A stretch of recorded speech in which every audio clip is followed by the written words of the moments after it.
RPG for You and Me presents Neon Heat, a duet actual play podcast using the Savage Worlds rule set in our custom cyber fantasy setting. Thank you for joining us, and welcome back to Caldias.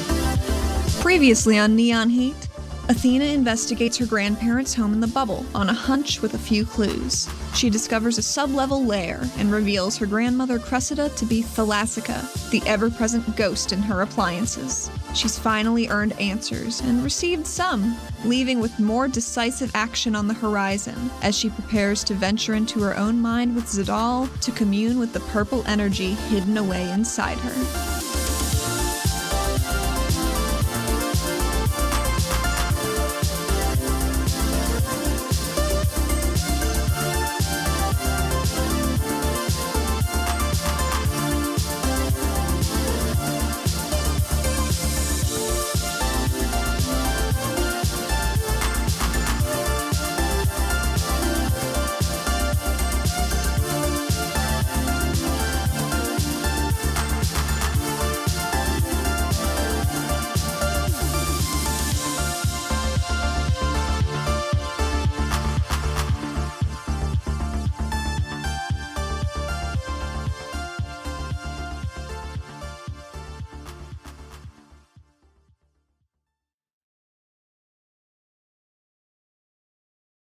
So, Athena, Yes? for your great success and leap of intuition investigation of Thalassica and revealing her true identity as your grandmother Cressida, I'm giving you conviction. Yes! Triumph, not tragedy this time. Gonna spend it in a dumb way once more, I guarantee.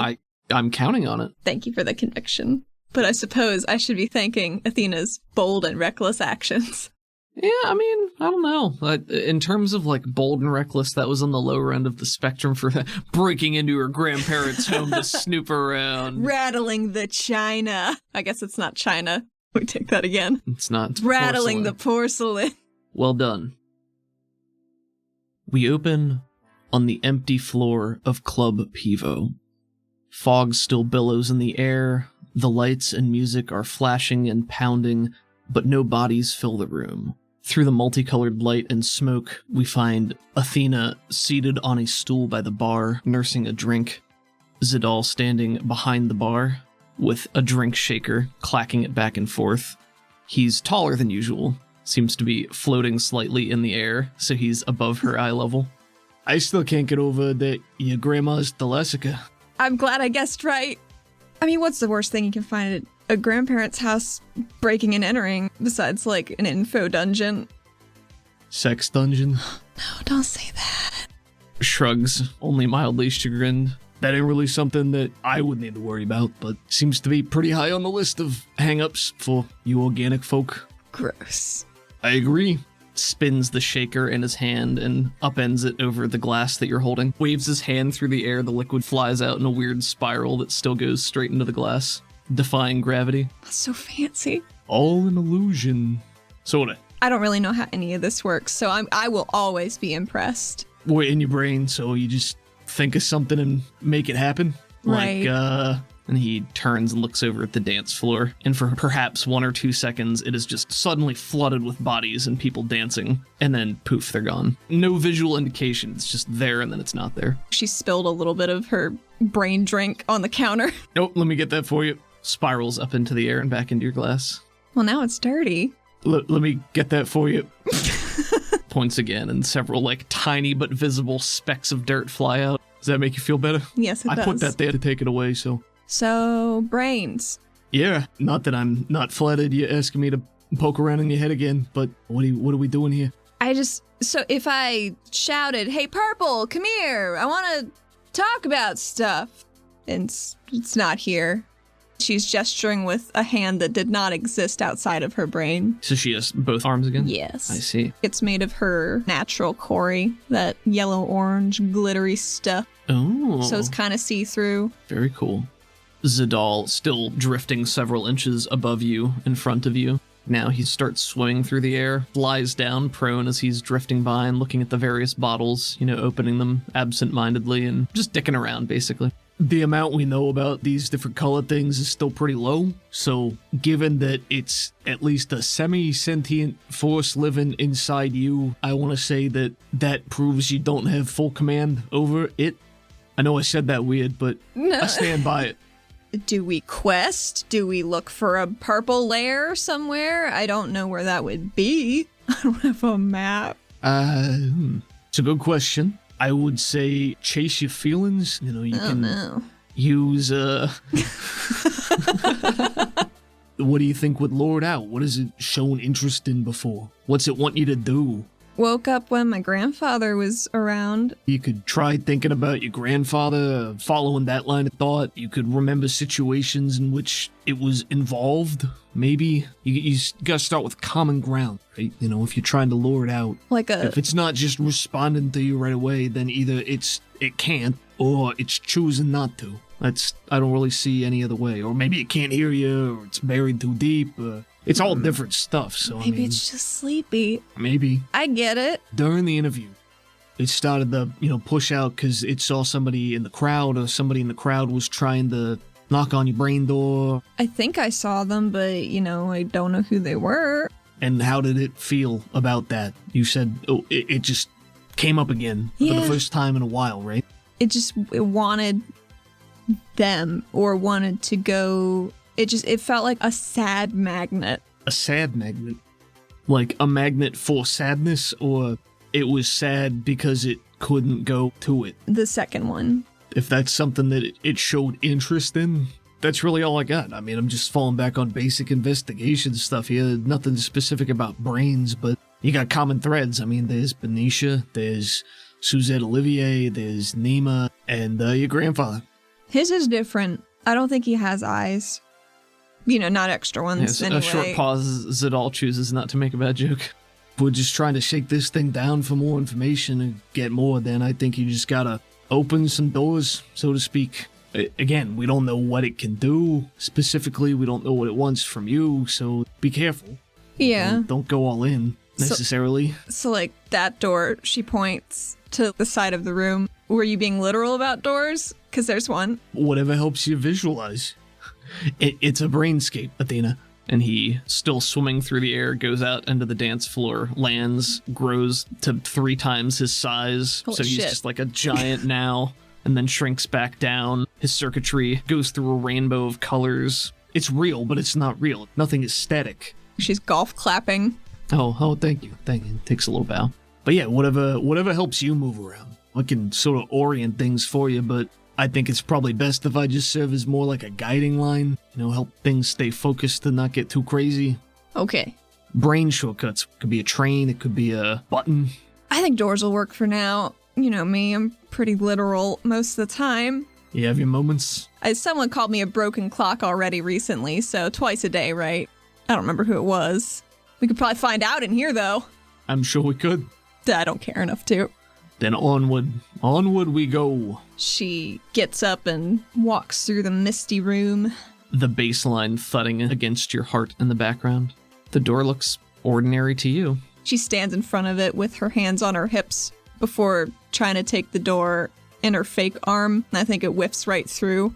Like it's not real, but it's just to make her feel better. Sure. She sighs and then takes it with her physical hand. What is Athena trying to do right now? What is she focusing on? What is her intention here within her own brainscape? Right now, she's just trying to be somewhere else, because this is tough, 'cause she hasn't done it before. Gonna open a door and roll a dice. As you emerge on the other side of the door, you're blinded by a flash of light, and as your vision clears, you see Pavi standing in front of you holding a Polaroid camera. She pulls the photo out of the dispenser and turns with a smirk as she begins to run, cackling through your apartment. Is this a longer-haired Pavi? Yes, this is a longer-haired Pavi from before you left. There's some shaky cam point of view as Athena in the past hustles along to try and get her. You can only see her hands scrabbling to grab the picture. Both of you just giggling and cackling like maniacs as you fight over this picture. And that scene fades to Pavi with her white tattoo, angrily talking to you after she finds out that you went to see Anji without her. our point of view, it's very hazy around the edges because of the fatigue from everything that happened that day. A little fuzzy, a little out of focus. As the white tattoo Pavi image is talking, you do hear snippets of conversations in the past filtering through to you.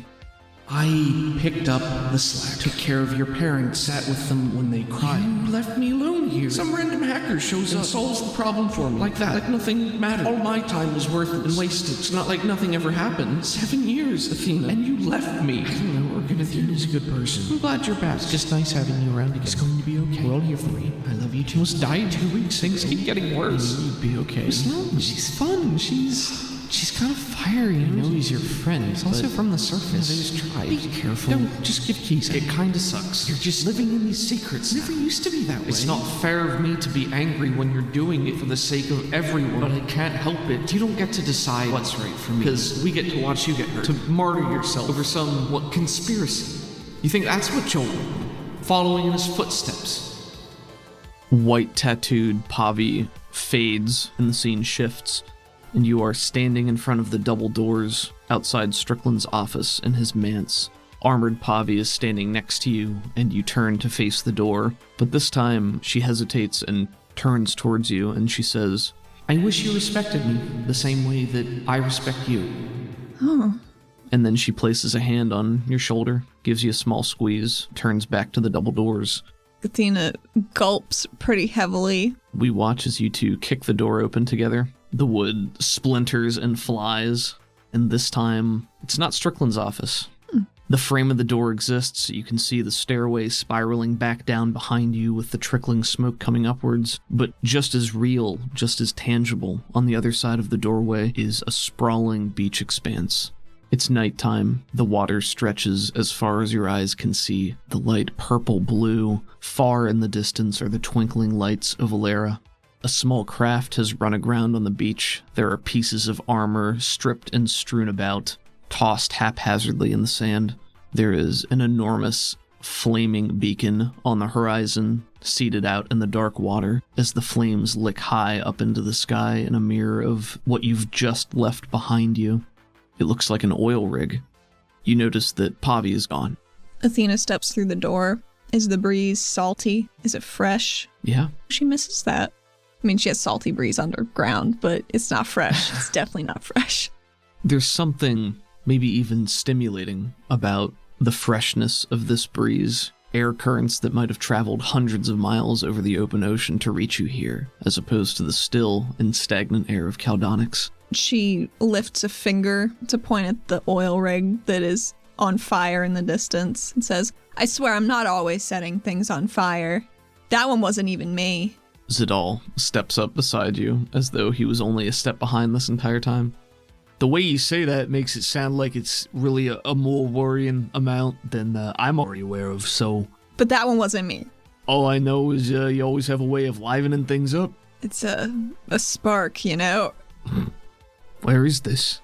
It's outside Olera. His eyes track to the discarded armor pieces on the ground as you guys walk down the beach. She's kicking little bits of shell. Well, little. Maybe they're very big bits of shell.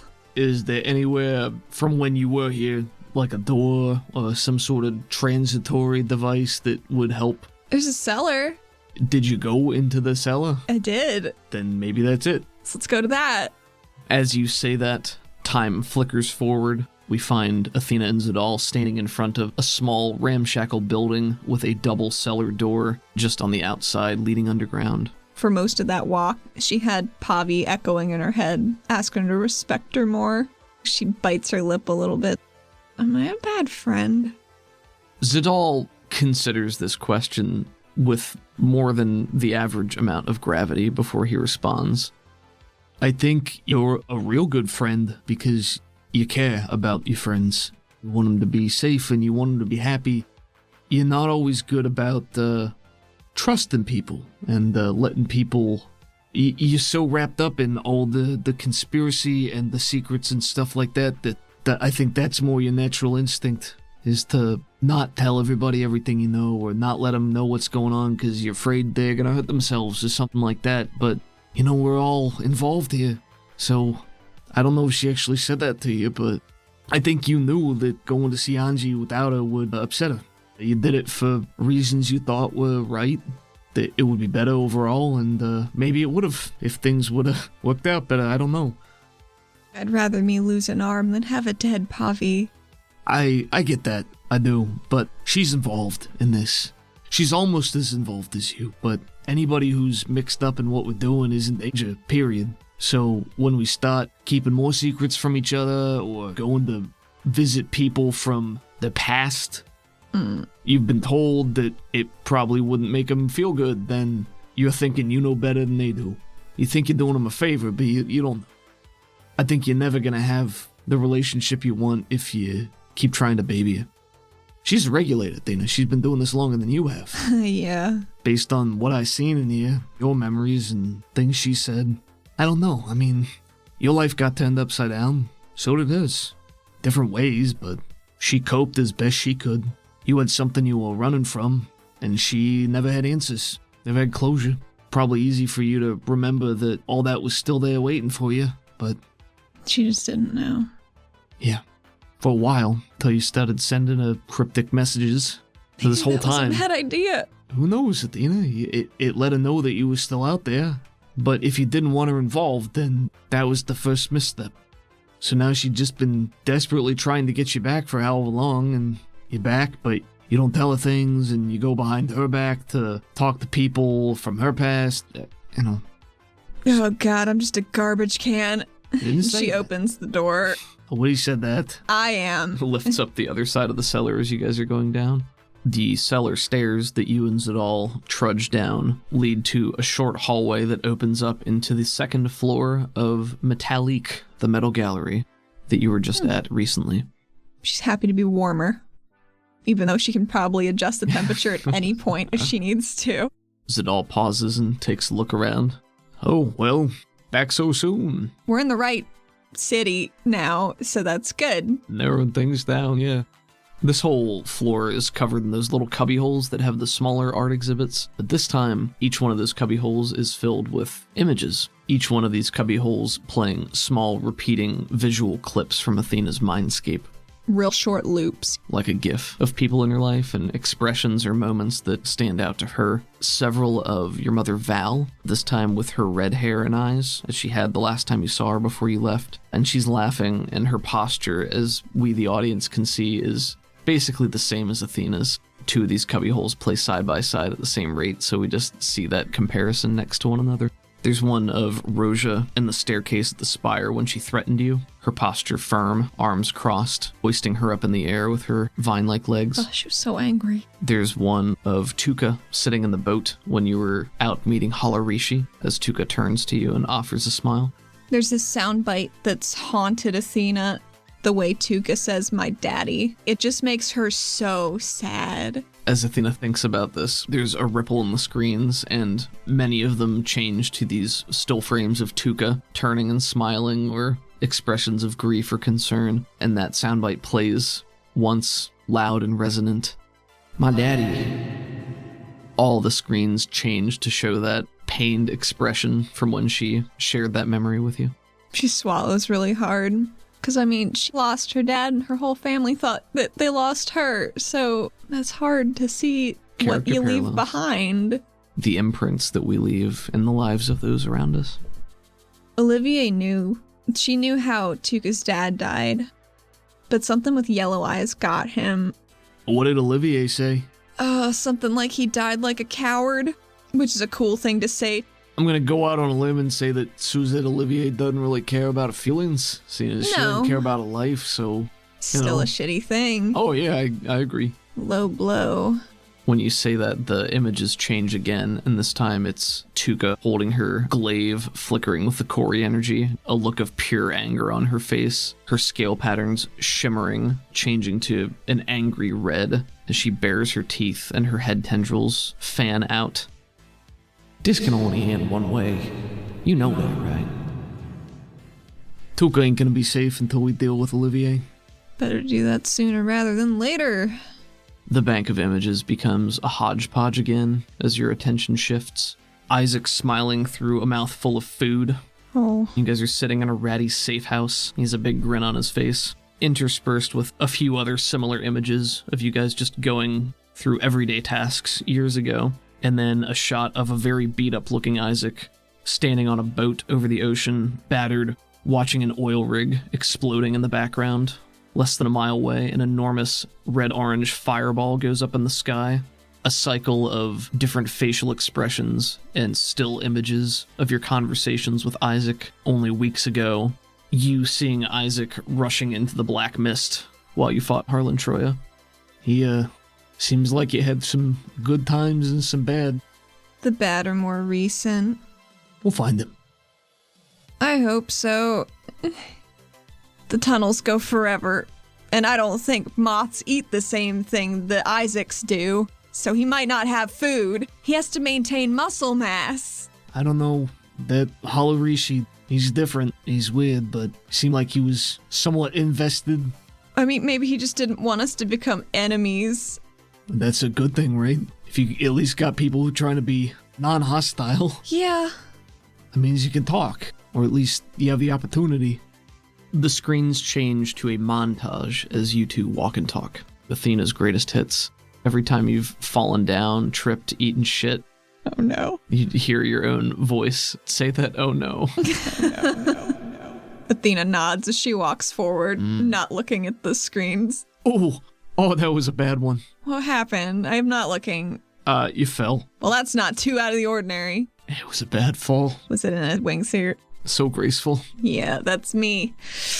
So where's the door? Just an emergency exit. Where she's like, fuck, I need to get out of here. Yeah, you desperately look around for a door, the only one Her you hair spot. whips around. She's turning around very quickly. And she points without saying anything and just hustles over towards it so he doesn't see any more of this embarrassing bullshit. The exit sign is glowing a vibrant purple. That's a good sign. In her embarrassed panic, humming starts to filter through the speakers in the ceiling, and it's definitely Zadal. He was humming this when he was leading her to Silence's office the first time they met, and it's been stuck in her head ever since then, and it's really loud, and she needs to get out of here. Quicker steps towards that emergency exit, hoping it's not too loud. She doesn't know how to turn it off. Hey, I recognize that song. Do you? I think so. That makes sense. Okay. I see.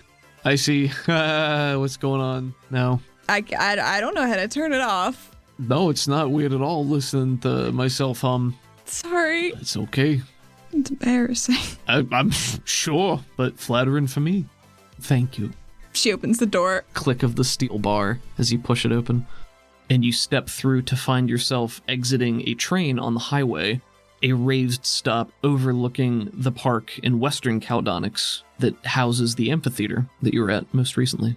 She walks forward to the railing. It's probably just a refrain of what you saw earlier today. Everything looks familiar. All the colors are accurate. Maybe everything has... I wonder if it looks a little fucked up, like a matte painting in a video game background. It's not as sharp and detailed. It gets the broad strokes correct. And maybe the more you focus on something, the more it begins to look like you think it should. Whether or not it's what it actually looks like, it's more your brain filling in the gaps for how it should appear, or how you perceive it or remember it. And Zadal steps through after you, looks around. And here we are. This is good, right? Makes sense. I mean, you were just here earlier today. If you're not putting in any real effort to try to make it something specific, your brain's just gonna pull from the most recent stock. Whatever you got going on the top level, you know? Makes sense. Should we look around? Should we try somewhere else? Depends on what you're trying to do. You gotta give your brain a little bit more specific information.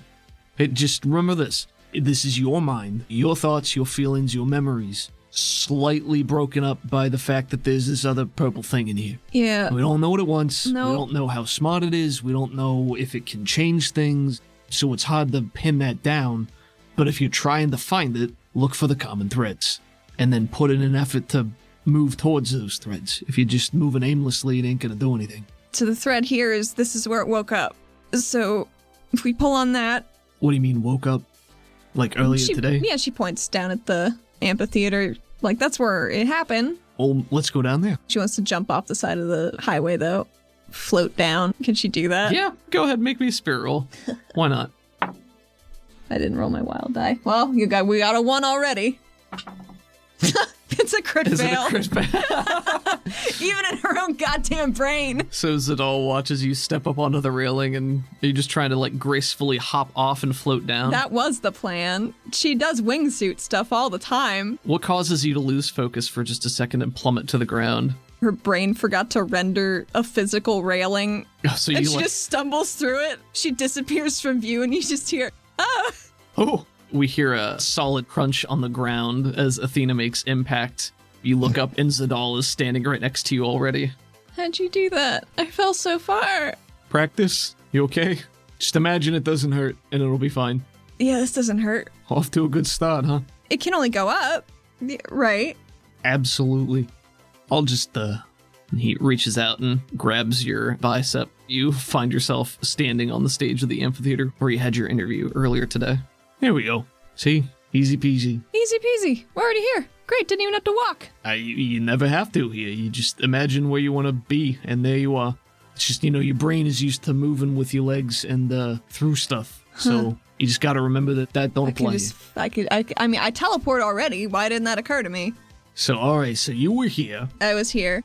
And then Zadal's voice comes from much higher up at the top of the amphitheater. Everything is bare and empty. There's no one else here. Too much RAM to render it all. It's at 1% capacity. So we hear the distant sounds of city background noise and wildlife around you. Fuzzy, not focused. But Zadal's standing at the back, leaning against one of the trees. Okay, so I was here. You were there, and then they appeared where? Imagine them. Make them appear. What do they look like? She's squinting so hard, and just a blobby black mass appears. She's like, yeah, All right, yeah. So that's what they look like. for sure. That's exactly it. Do I need glasses? Is that what they actually look like to you from there? Kinda. I'm not a doctor. Maybe. Okay, I'll go get checked. Okay, maybe try to call out to it or summon it again or something. She just stands there focusing very hard and tries to feel real sad. She's trying to duplicate what it was feeling earlier. I'm not going to make you roll for that, because I think that is a trigger that works. Athena, you feel that stirring deep in your chest, bubbling warmth and the rush of energy and power coursing through your body, and that slight purple tinge begins to infringe on the edges of your vision. I think I got something. Holds up 2 thumbs. Good. I can't see anything from up here. Maybe stay there. Okay. She doesn't know if it's gonna pop out and be dangerous. Because one of the last times it was a big monster that wanted to eat her. Sure. The last exchange you had, you succeeded in your self-control roll to keep it together and fight it back down, right? So I think this time you feel the presence come and there's a hesitation. When you've, I'll say, communed with this presence in the past, it's very nebulous. It doesn't feel like you're talking to someone directly. It's more you can send out vibes and feelings and intentions, and you can feel something abstract In return. right? Sometimes it's like a positive reinforcement or a negative reinforcement, so you do have some simple like yes no type things, but there hasn't been really any means for direct discourse up to this point. But I think you do feel the presence. She says out loud as opposed to in her brain because she's already in it. So she's figuring that tracks. Hey, you want to come out? You want to hang out for a little? I came in just to see you. You feel the wash of purple over your vision again, and this time it does cover everything. But Like then it's a color filter? Yeah, it's a color filter. And then you feel your missing arm, that is the yellow-orange energy. You feel the tingling sensation spreading down it, and you can watch the color turn to shades of purple instead. Oh, that's neat, she says. It's still arm-like, but the form is becoming a little more shapeless. The edges are slightly distorted, begins to writhe. Can she still move it? Generally speaking, maybe it's not 100% in line with what you're trying to do, but She tries to bring it up in front of her eyes and wiggle her fingers. you're able to do that. So are you in there? She says, addressing her arm. There's a pulse in your chest that ripples out like water to every inch of yourself. So you're still in me. Just all of me? I'll just say out of character right now. I'm just going to give you yes or no responses or feelings, throughout this conversation, just as a representation. I figured I wasn't going to have like a convo. So your question was, you're just in me, you have positive feelings? Do you want to be like out? She pushes out with both of her hands from her chest, like an expelling gesture. Because we can probably be separate in here if you want, if that's good for you. There's a fixation on the word out, and there's a combination of probably something closer to fear, concern, or hesitation. That's okay, you're not going to get hurt in here. You get a couple of quick mental flashes, images. The first one, it's a point of view shot, and you're on your knees, collapsed on the floor, and you wake up looking around in a panic, and there's that same wash of purple over your vision. And then it flashes to a different but similar situation where you're on your knees, and you have that terrible pain aching in the center of your chest, and then you fall face forward onto the ground. While you're lying on the ground, there's just this drifting, listless sensation. You awaken in this black void space with nothing around you. Cuts away, back to where you are now. She's connecting some dots. That's probably when she killed Benicia, right? That's what she's figuring. Okay. And then it was just in her circlet, cut off from everything, so that might have been the blackness. But she doesn't know, because it can't really talk, but that's sort of the vibe she's getting.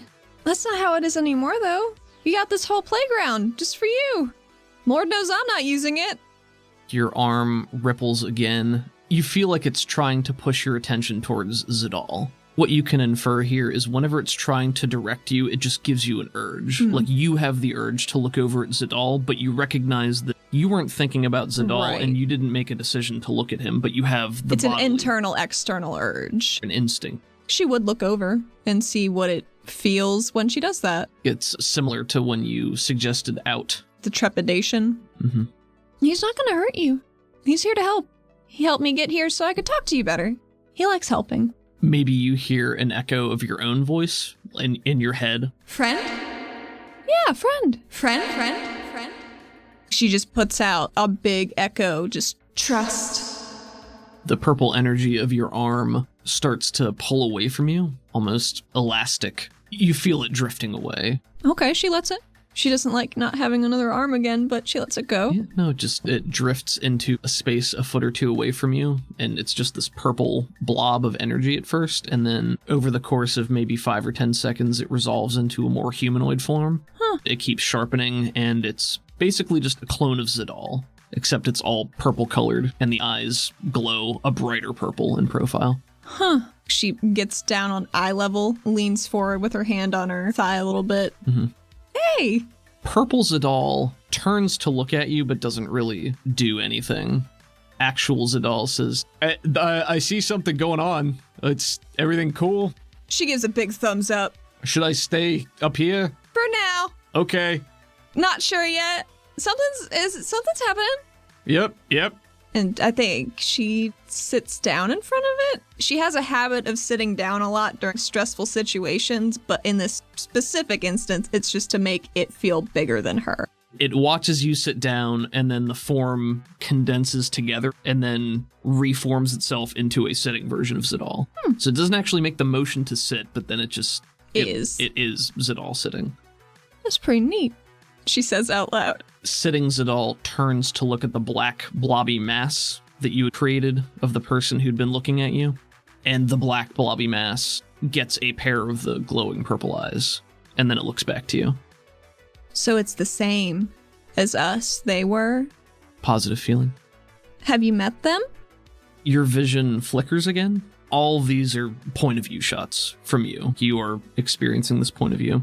The sound is either non-existent or just muffled, garbled, and you're standing in a room and it looks like you're in the middle of a heated conversation with a woman who looks pretty familiar to you, that you yourself have only seen in a picture, I think, in the past. But she looks remarkably like Benicia. She has tawny skin, dark freckles, light brown hair, long in length tumbling past her shoulders, a severe expression, some harder lines, and she's dressed in a business robe.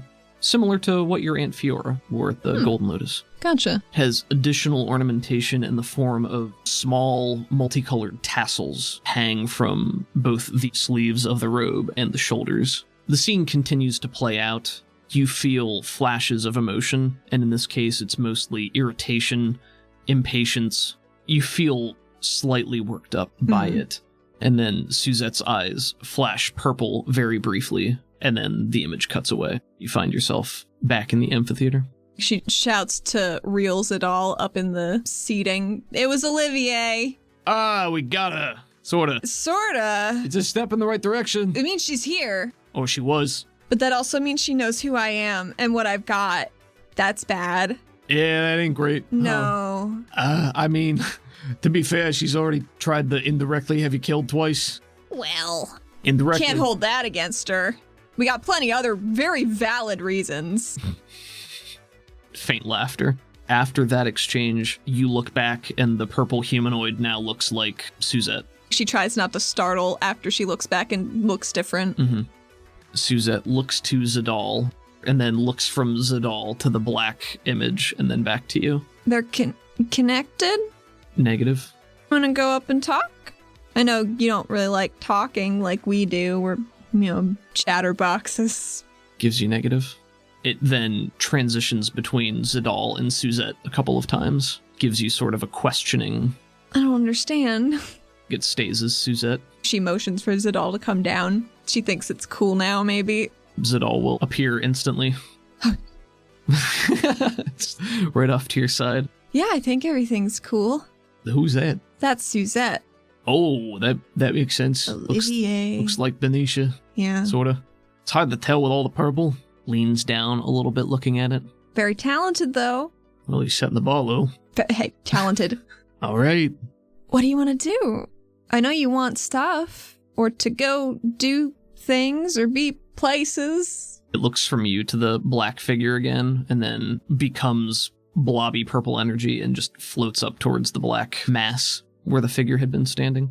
Athena forgets she can just teleport around and starts following it physically, clambering over the seating. I imagine they're just like big steps. It's not going super fast. It's not trying to outstrip you. It just moves up to the black figure, reforms as Suzette Olivier once more next to it. So this was Suzette. You recognized her?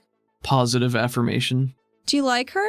Confusion. Is she mean? Angry? I'm going to make the leap that when you think of concepts like mean or angry, there's an emotional connotation to that yeah, thought. for sure. You get another flash of that conversation from presumably the point of view of Benicia in Suzette's office, where her eyes flash purple, and then it sort of runs in reverse for a moment, rewinds, and cuts away, and cuts back to the first vision where you were on your knees.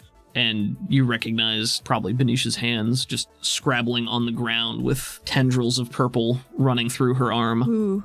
It fades to black, and you find yourself standing back in the amphitheater area again. She looks down at her own hand, and that's how she transitions back.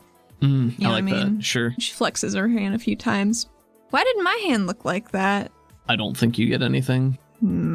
Maybe I picked you up in a way that isn't usual. This time it cuts to you're on your knees as Benicia and Suzette has a hand around your throat and is looking down at you with those same blazing purple eyes. And you can feel your airway being restricted, and you watch tendrils of purple energy forming around her hand. And as your point of view flickers, you find yourself back in the amphitheater. This time, you, Athena, on your knees as the purple energy construct stands before you and continues to choke you in the same posture. I don't think that clicks for a second until she can't breathe.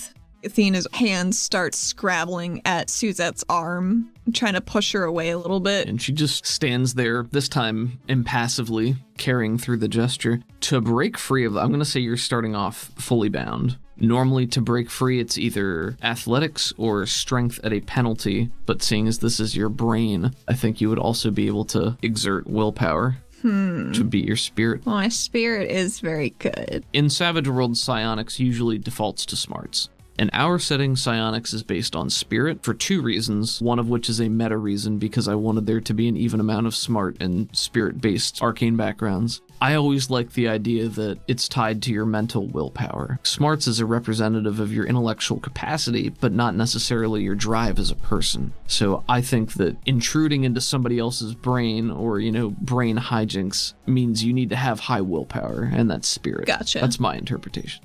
I'd roll spirit, because that's a d10 for me. Okay, this would normally be an opposed roll. Also, realized I've been goobering opposed rolls. Oh no. If you are instigating an opposed roll against someone or something for basically any reason, it's still a contested roll, but you are still required to hit the base target number of 4. Okay. If you're trying to break free from a grapple and they roll a 1 or a 2, and you roll a 2 or a 3, You're still grappled. you're still grappled because you didn't hit 4, which Checks is like out. the basic number, so that's my bad. I'm gonna roll with a d8 here. Failed that. Oh boy, well I blew up into a 12. Not gonna Benny it. I don't think you actually begin to take damage from suffocation. So we're in a brainscape. Your brain makes it real. Brain make real. Yes, brain make real. I want to say that maybe this is fatigue instead of like wounds, right? Let's do one more. And if you fail this one, then you're going to start taking fatigue. Okay. So this is the first round of you being grappled. 5. I got a 4. I'm going to Benny. I'm going to spend one of my bennies. Okay. I got another 4. That's my only Benny because this is not a wild card. Okay. So you reduce bound 1 step to entangled. Okay. So you can now act, but you can't move. How do you loosen its grip? How do you push back against this? She has enough presence of mind not to want to aggro this purple thing again because it was a Kaida and tried to eat her. Granted, there was also a Benicia in there at the time, but she doesn't really want to do that again. Sure. So I think she looks at it in its impassive eyes and just says, please, stop. As this is happening, Zadal appears next to you, and he has his hands up like he wants to do something, but looks like he is exerting effort to not interfere, looking somewhat frantically between you and the purple construct. And I'd like you to make me another breaking out. It's a 6. That'll do it. Ooh. I got a 2. You feel the pressure loosening as you implore this being to relent and release you. And its expression still doesn't change, but you can feel the energy pulling back and loosening on your neck until it finally separates from your body. Athena falls forward on the ground, doubled over. She's grasping her neck with her spectral golden arm, supporting herself with her other hand. Sad 3-point pose. Sure. Not very heroic. She massages her throat with her incorporeal hand that does nothing but makes her feel better. Zadal has one hand on your back. He's kneeling down. He says, "Oh, you okay?" I'm okay. I'm okay. She's choking Benicia. I guess I'm Benicia right now. I'm glad you're okay. I should be more careful. Yeah, this is all untreaded ground. I mean, I can interfere in some ways. I'm kind of hesitant to if there's a direct connection there, because I don't know what this thing can do, so if I tear it off here, Yeah, it could be bad. I don't know what happened to Silas. I don't want that to happen to you. I don't think it will. We seem on very good terms. Stares impassively, still in the form, vaguely, of Suzette. Suzette's where you came from? Positive reinforcement. Oh boy. I stole another one of her kids. It came from Suzette. That's why it wants to go back. Oh, it's kind of weird. Yeah. Why does it want to go back? I don't know. Why do you want to go back? If she's mean and angry. You just get confused sensations, nothing concrete. She's biting her brain lip pretty hard. What do we do about that? What do we know about these things so far? We know Holland had it, and he got it from the Shadow Man. Don't know how. His hands look normal. Well, then what the fuck? What, Holland's? Yeah. Does it have to involve hands? Yeah, I don't know. I don't know. I don't know anything about anything on a good day. I mean, he had the black stuff coming off of him. The black and red tentacle-y. Maybe it's different for everybody. It was showing me some flashes of Benicia, and her arms were all messed up, and they looked like that in my brain when I was fighting her, like little purple veins. And she traces a pattern on her newly reformed yellow arm. I got nothing on that. Maybe it's just a physical manifestation of it. Maybe it's different for everybody. Maybe it's different for everything. Common thread seems to be eyes, at least. So It didn't seem like when Benicia was getting it that she really wanted it. So that's disconcerting is a word I would use. I'm sure there are others. yeah, I mean, nobody wants to be choked out by their Big sister. sister. I don't know if she even knew she had it. I mean, you said her brain was like Swiss cheese. Benicia's? Yeah. It was real different than a normal brain. I didn't get to look at it until after all that happened. After the separation, I guess you could say. And we pulled her out of your brain. So, Maybe it's just laying around here somewhere. what? The missing bits? Maybe? That's gross. Maybe it's, he points at the purple Suzette. She nods. It makes sense. It's another quick flash. Your point of view shifts, and you're standing looking out over Caldonix, leaning an arm on the cool glass of the window. You turn and see the apartment, which you'd investigated weeks back. And then it shifts again, and you're looking out over a lush green estate, leaning on the stone banister of a balcony. Cuts again to speaking with a flickering blue hologram of Zimmy and Krell, and then turning to find two armored figures standing in the doorway of the office, faint scent of smoke in the air. She forgets that Zadal is not also seeing these, and she points to nothing and's like, hey, there's me. Where? In the office. It's fine. Okay. Every time it shows her these things, her eyes start to glow. I think that makes a lot of sense, yeah. Just And you overrides. sense the presence. Like, every Yeah. time you have one of these, there's some amount of will coming from the purple presence. Do you want a name? The humanoid of purple standing in front of you does little more than stand there and turn and look back and forth. The edges of the figure, again, ripple and blur occasionally. It maintains the general shape of Suzette Olivier, with the exception that the eyes are just blazing purple. She turns to Zadal. You can feel this, right? Like before, when you were like, hey, there's something there for sure. Oh, yeah, I mean, it's here, it's definitely a thing. Does it feel the same? As what? Before I jumped in the incinerator? Sorta? It's a little different. I mean, it's harder now because it's sort of you, too. Like, I can tell that you're here and that it's here, and I can tell that it's what was there before, but... Package deal kind of thing. Or at least there's influence. If it's a symbiotic relationship, if it's parasitic in nature, then I don't know if they're all the same as the one with Troya. But if it's living in you, then I assume it's gonna have a feeling of you too. And if it didn't, I'd be more worried that it would be more at odds with you. Maybe it's because I made that deal. When you say deal, you're referring to when you were in your brain previously and jumped down the incinerator, right? Yeah. When you're thinking about deal and that comes up, the scene around you shifts and it takes you back to that room. The amphitheater dissolves away, and you find that you are standing in Joel's place, and the purple figure is still Suzette, and Zadal appears off to one side, looking around in surprise as the scene changes, and the purple figure shifts from Suzette to Jex, and is still standing in that place. Athena can't help but like bare her teeth for just a second because she's reforming and doesn't know what's happening, but then realizes he's purple. Purple Jex looks back at you and your reaction, and then turns and looks at Zadal and turns into purple Zadal, and then back to you. She exhales because she wasn't expecting that. Gives it a thumbs up. Now it turns back into purple Jex. Doubles down on a squint towards it, questioning, why him? What's your general feeling as you're looking back at it? Anxious, sweaty, angry. It cants its head at you, which I think is a reaction you haven't seen yet. And then it changes from Jex back to Suzette. A questioning feeling inside. It's better than Jax. She wipes at her forehead even though her brain has not produced any sweat on her body. Now it transforms into Isaac.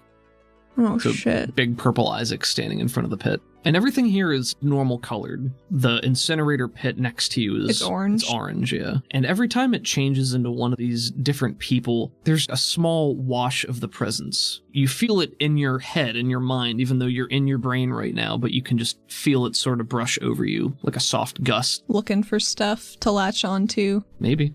What's your reaction when you see Isaac? Initially, relief, happiness, and then anxiety.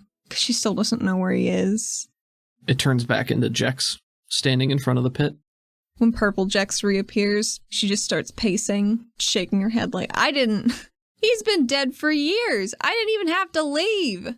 I wish I could have told my brain that so I would have stopped having these fucking nightmares. Athena, as you say the word nightmares, you notice there's movement in the incinerator pit right next to you. A large, thick hand shoots up out of the energy and clasps on the edge, and then a second hand, and then a form begins to pull itself up, and it is Isaac. This looks like Isaac as you remember him. Not made of purple energy, it's just a construct of your mind's eye, maybe. And he has that same sideways smirk on as he dusts himself off and takes a few steps over to you. Athena's backing up. She doesn't like this. Purple Jex stands motionless, looking from this Nightmare Isaac back to you, Athena. Nightmare Isaac begins taking slow steps to follow you across the room as you retreat. And as he walks, you watch his armor melt and shift together until it's a black suit, and then a red tie materializes around his neck. And as he walks, you hear his voice, snippets of conversation from the past coming back to you. You do what you gotta do. You need any help? You can't act. We've been friends for a long time. I expect to see you coming back sometime. Of you two. It hasn't been that long. I truly don't want to have to kill another brother, Athena. I just wanted Veli to be okay. Kill you too? You mean to kill him for you too? Kill all your regulator friends? I never got anyone back. Banishment. Exile. Because I murdered my brother. Traitor. The coward. I never got anything back. Now you just want to take away even another part of myself and then disappear? You want me to do it for you? Can't even do it. Guess we don't go back to where you came from. People would be so sad if you died. What about your best friend? Help me help him. Please let me try. Give me that. And maybe he'll kill you too. How the fuck would I feel about that? You're not the only one who wants the life back, Athena. I'm sorry. If you have a choice, don't kill him. Please. Athena backs up directly into the wall with wide eyes, and her mouth it's working to try and form words, but maybe only soft cracks come out like a record player scratching over air. She doesn't realize the wall is so close, or she doesn't realize how far she's retreated. Maybe you've traveled a long way. Maybe the wall has moved up to be closer behind you and you just feel like you've moved that far. But Isaac, as the voices trail off, places a large, meaty hand on your right shoulder, and you hear his voice one last time. You were the only friend I had. And as he squeezes your shoulder almost reassuringly, there's a dull, aching pain, and your right arm feels cold and hollow, and you watch as it begins to flake away and drift upwards, ash into the air. No! And Isaac smiles down at you with that same... It's an understanding sadness, but his eyes are different. You know what Isaac's eyes look like. These aren't Isaac's eyes. These are Harlan's. The few times that you met him, and they have that same twinkling red gleam buried deep within, like an ember. She looks up, horrified. She's been having this nightmare every night since she woke up from the explosion. You feel his hand begin to sink through your shoulder as the rest of it pieces and flakes away into black ash, floating up into the air, and he moves his arm with it, turning to look as the bits disappear upward. She knows what happens in the nightmare after this. She can't do this anymore. She just says, "Stop." The smile widens just a bit, placating acknowledgement. He turns to face you, and as you're standing before him, there's a cacophonous boom, and his chest explodes outwards with flickers of purple energy, and he blinks and looks down at the cavity that exists there now, before looking back up to you, collapsing to the ground, and dissipating into a cloud of ash himself. As Isaac is falling, the red embers brighten and explode outwards until both of his eyes are full bright red. But then they're gone. Athena sinks to her knees and is scrabbling through the ash, just filtering through her fingers. You look up to find the purple construct still standing by the incinerator pit, their right arm extended outwards into an elongated gun barrel as it's taken on the vague semblance of Anji. And her voice echoes this time. This is my job. What, do you really think I want to kill you? Killing all of these red-eyed things in the city is a good start. I know what's going on too, and I want to help. Now we can team up and go out and kill things together. Everyone likes to point at me and tell me that I'm the bad guy. Athena's still on the ground with the Isaac Ash hand in her hair, like a claw doubled over on herself. You feel Zadal's presence nearby again, but not his touch. She's just gonna kill him. You don't know that. It's her job! Well, then we gotta find out why, or we gotta find out who else knows or why they're doing it in the first place. I as good as killed him. Why do you say that? Because I talked to him. I brought him in. He wouldn't have been near the explosion. He wouldn't have been here. He wouldn't have eyes. He wouldn't be in a tunnel somewhere with moths. This is my fault. Seems like everything's your fault. It is! When you say that, you look up and you realize that the Zadal standing next to you, instead of the normal cobalt blue, his eyes are also red. Oh. Maybe you should have just stayed on the surface. You're complaining about when you bring people in, you're complaining about when your friends are upset that you don't tell them anything. Well, what do you expect, Athena? Just gonna feel sorry for yourself? Try to protect everybody, but then it's poor me, I did this to them? That's the deal. I don't get a happy ending. I just gotta ride myself into the ground and hurt people I love. To do what? Save a city? I don't even know if that's what I'm doing. There's a sigh from Red-Eyed Zadal as he produces a crystal and sparks it. I guess you gotta pick a direction and stick with it. No use doing anything by halves. And you hear his voice playing through your head. All right, Hotshot, you come with me. I wouldn't want you watching my back with a twitchy trigger finger. Careful you don't get back into the flow and get swept away by a wave. That's probably the stupidest thing anybody's ever said. You ain't got anything that I can about Ben. Come on. You probably look worse than you think. What, you don't like dare? Don't you smile at me. This is definitely some freaky shit. What, you want to word her? Oh, what? Now, don't want to be center spotlight now. I really hate this. This is just the worst. Mostly keep to myself. It's how I like it. You're lying about a You lot. are not who you say This you are. city is upside down. Oh yeah, I'm sure I can just walk away from this scot-free. Don't try to pawn that off. That pisses me. Take ownership. I am probably not the guy that you want backing me up on this. Every time these voices go through her brain, it just takes something more out of her.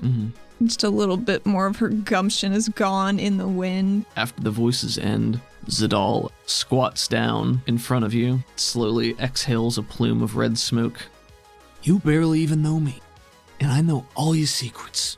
How can you be sure that I ain't gonna turn on you? That I ain't gonna use you? One word. That's all it would take. And all this is sunk. I know that. Go away. Please. Oh, so first you involve me without my say-so, and now you get to tell me when I have to leave. That's rich. That's cute. The only person who knows all your deepest, darkest secrets. Then sink me. Just sink me. Get on with it. Get on with your life. I barely know you, but I know you deserve better than me. I shouldn't trust anybody. I shouldn't even come back. I shouldn't have come back. Gives an exasperated sigh, reaches into his trench coat, pulls out a handgun, Oh no. opens the cylinder, spins it. Zadal you've seen uses Corey weaponry. This is definitely a surface weapon. On reflex, she immediately tries to disarm him. She smacks the gun out of his hand, her eyes wide and wild. You reach up and slap it out of his hands. The revolver goes skittering across the stone tile of the room, turns and looks at you, waiting. She's just a mess of nervous tremors and unexpected anger. She's all but shaking as her eyes start to glow yellow, defensively. Everything else will take care of me faster than you will. Just gotta be patient. I'm gonna fuck up one of these days. Guess you're not ready to give up after all. Why do you care? I care because you made me care when you involved me. This is your bed. Now lie in it. Athena's just looking at his eyes, and hers are so wide. Bold of you to assume I ever make my bed.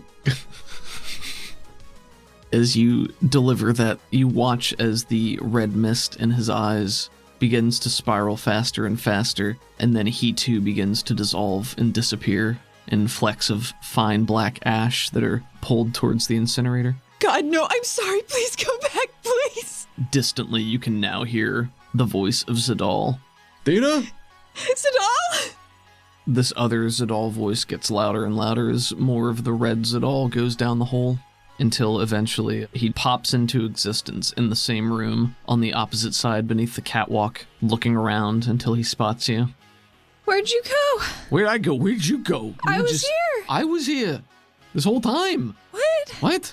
Stomps over towards you, pats you, picks you up a little. Athena's hand whips out, grabs his face to just look in real close at his eyes to make sure there's no red in them. Hey. Because she's very concerned about that. Danger close. Sorry. Yeah, you okay? You good? Just gotta check. Sorry. Did I pass? Are they blue? Yes.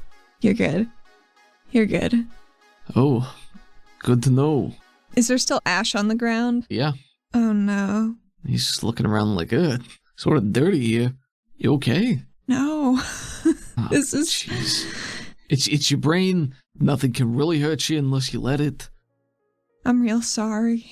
For what? I didn't give you a choice about any of this. I didn't. Red Zadal told me. What? It doesn't matter. Okay. Yeah, I mean, we talked about it before. Apology accepted. Hopefully we survive. But, it is what it is, Athena. Glad I can help. Now, at least. But try. Can't even keep track of you in your own brain. I'm sorry. Gotta put a bell on you or something. Well, here, let me give you a hand. Thanks. Zadal reaches a hand out, and this time, as you look up at him, you hear his voice echoing around you once more, but the cadence is markedly different. I've been looking for you all day. I'm glad you're okay. It's good to see you. I think you're a good regulator. Everyone deserves a second chance. I got your back.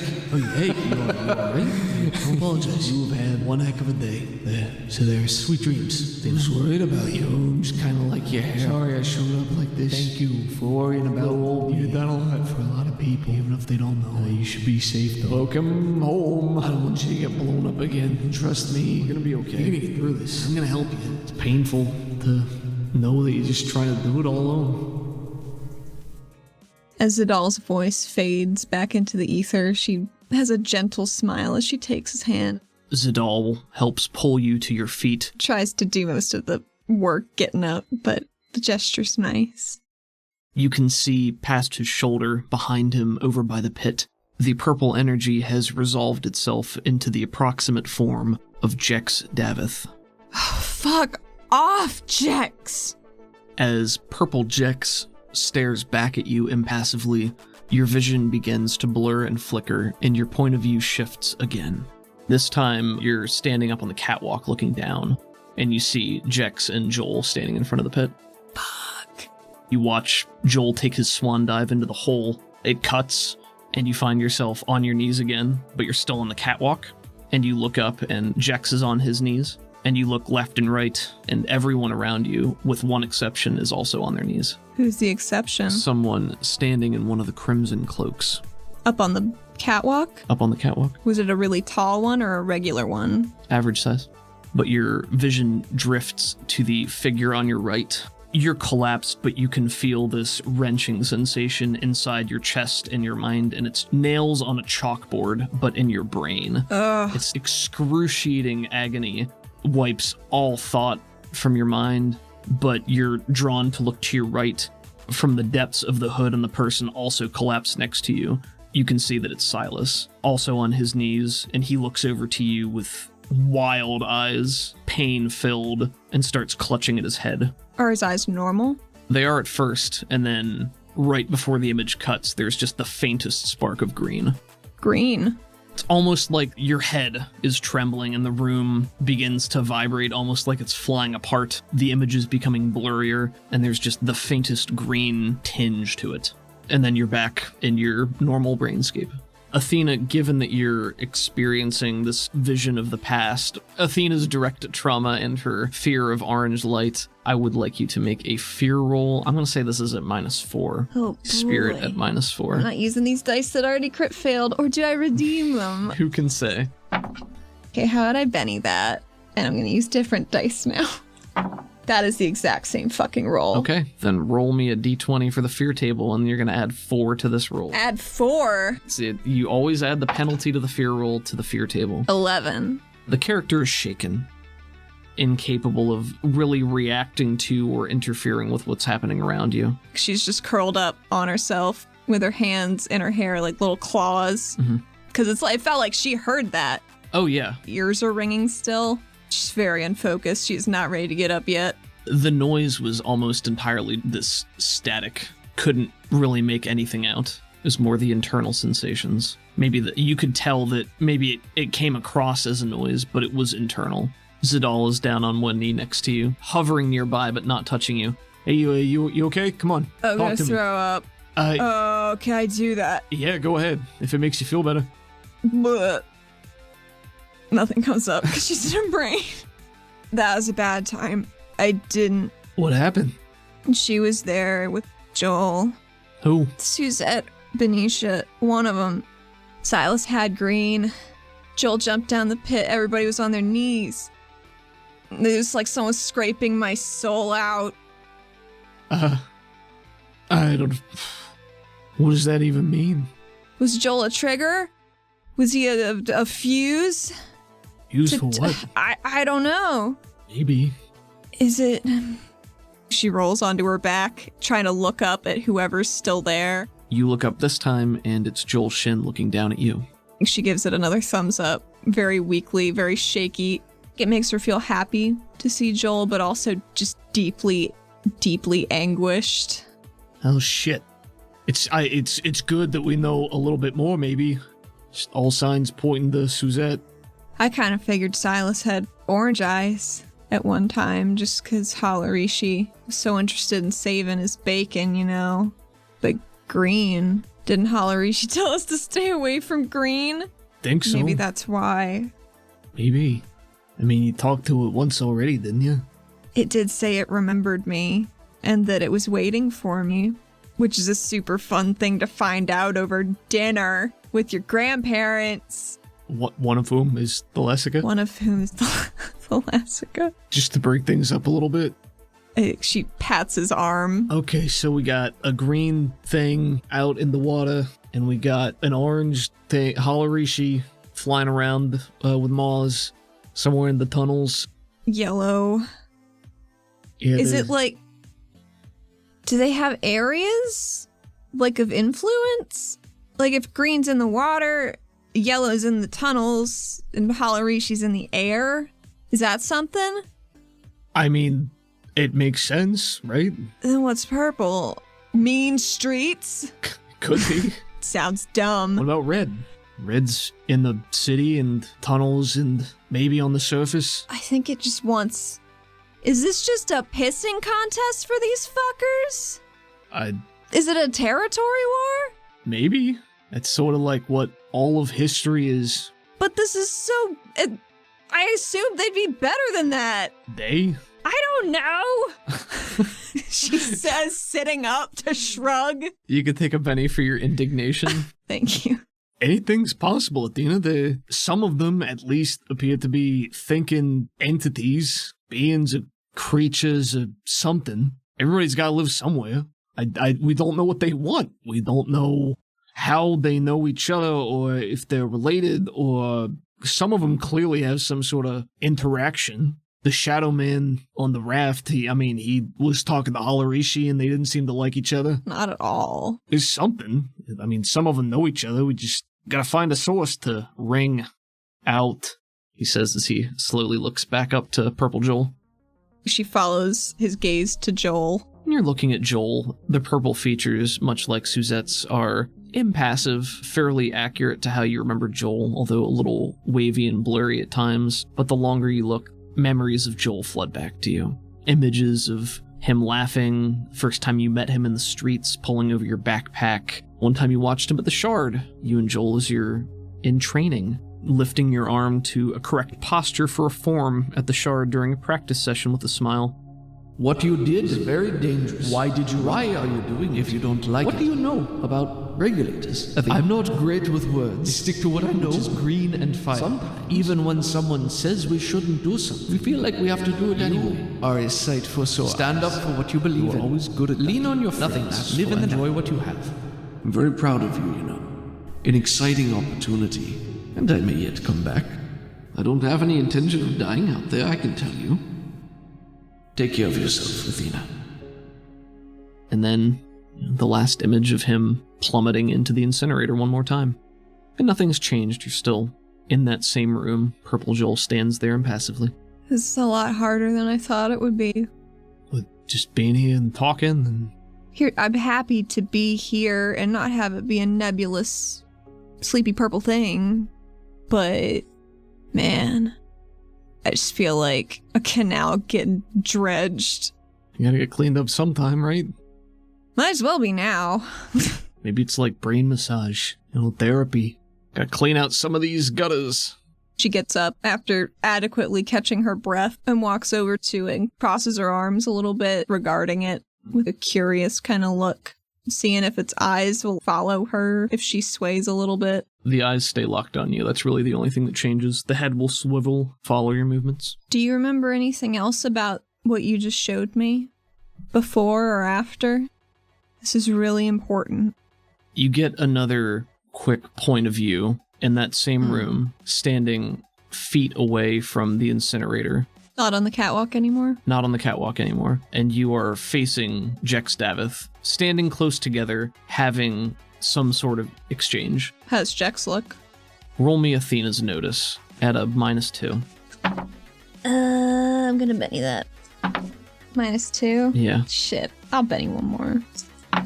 Damn, that's worse. I'll Benny it one more Oh, time. you still got another one? Ooh. 6. 6 is a success. You did not know Jex Davith very well. Barely at all. Yeah, barely at all, I think, in passing for the most part. But what you can tell is that you can see a lot of the whites of his eyes, even standing close together, sort of hunched together. He's gesticulating in short, small gestures, seemingly to the rest of the room. So he definitely seems a little on edge. Your point of view combs up a little bit, and you can see Talina Rasmus collapsed over by the pit. Silas collapsed up on the catwalk. You can see the very large form down on one knee with a black taloned claw clutching at the banister. And the last form is not here. So there's only 5 people, including your point of view. You feel that same anxiety in your chest and a sense of urgency as well. Some relief underpinning all of that, and then it cuts away again. I would like to use my adventure card, Villainous Verbosity. Okay, what's that do? Play to make an opposing wild card lose his next action by gloating or talking about his master plan. I was kind of wondering if I could get any dialogue snippets from what's happening, because I know it's been pretty non-vocal. I think that's a unique and creative application of that, given that the point of this is usually during combat to give you an advantage while the enemy talks. Gloats. I like the thematic parallel of the verbosity being what carries over here, so yeah, I think that's pretty cool. Yes.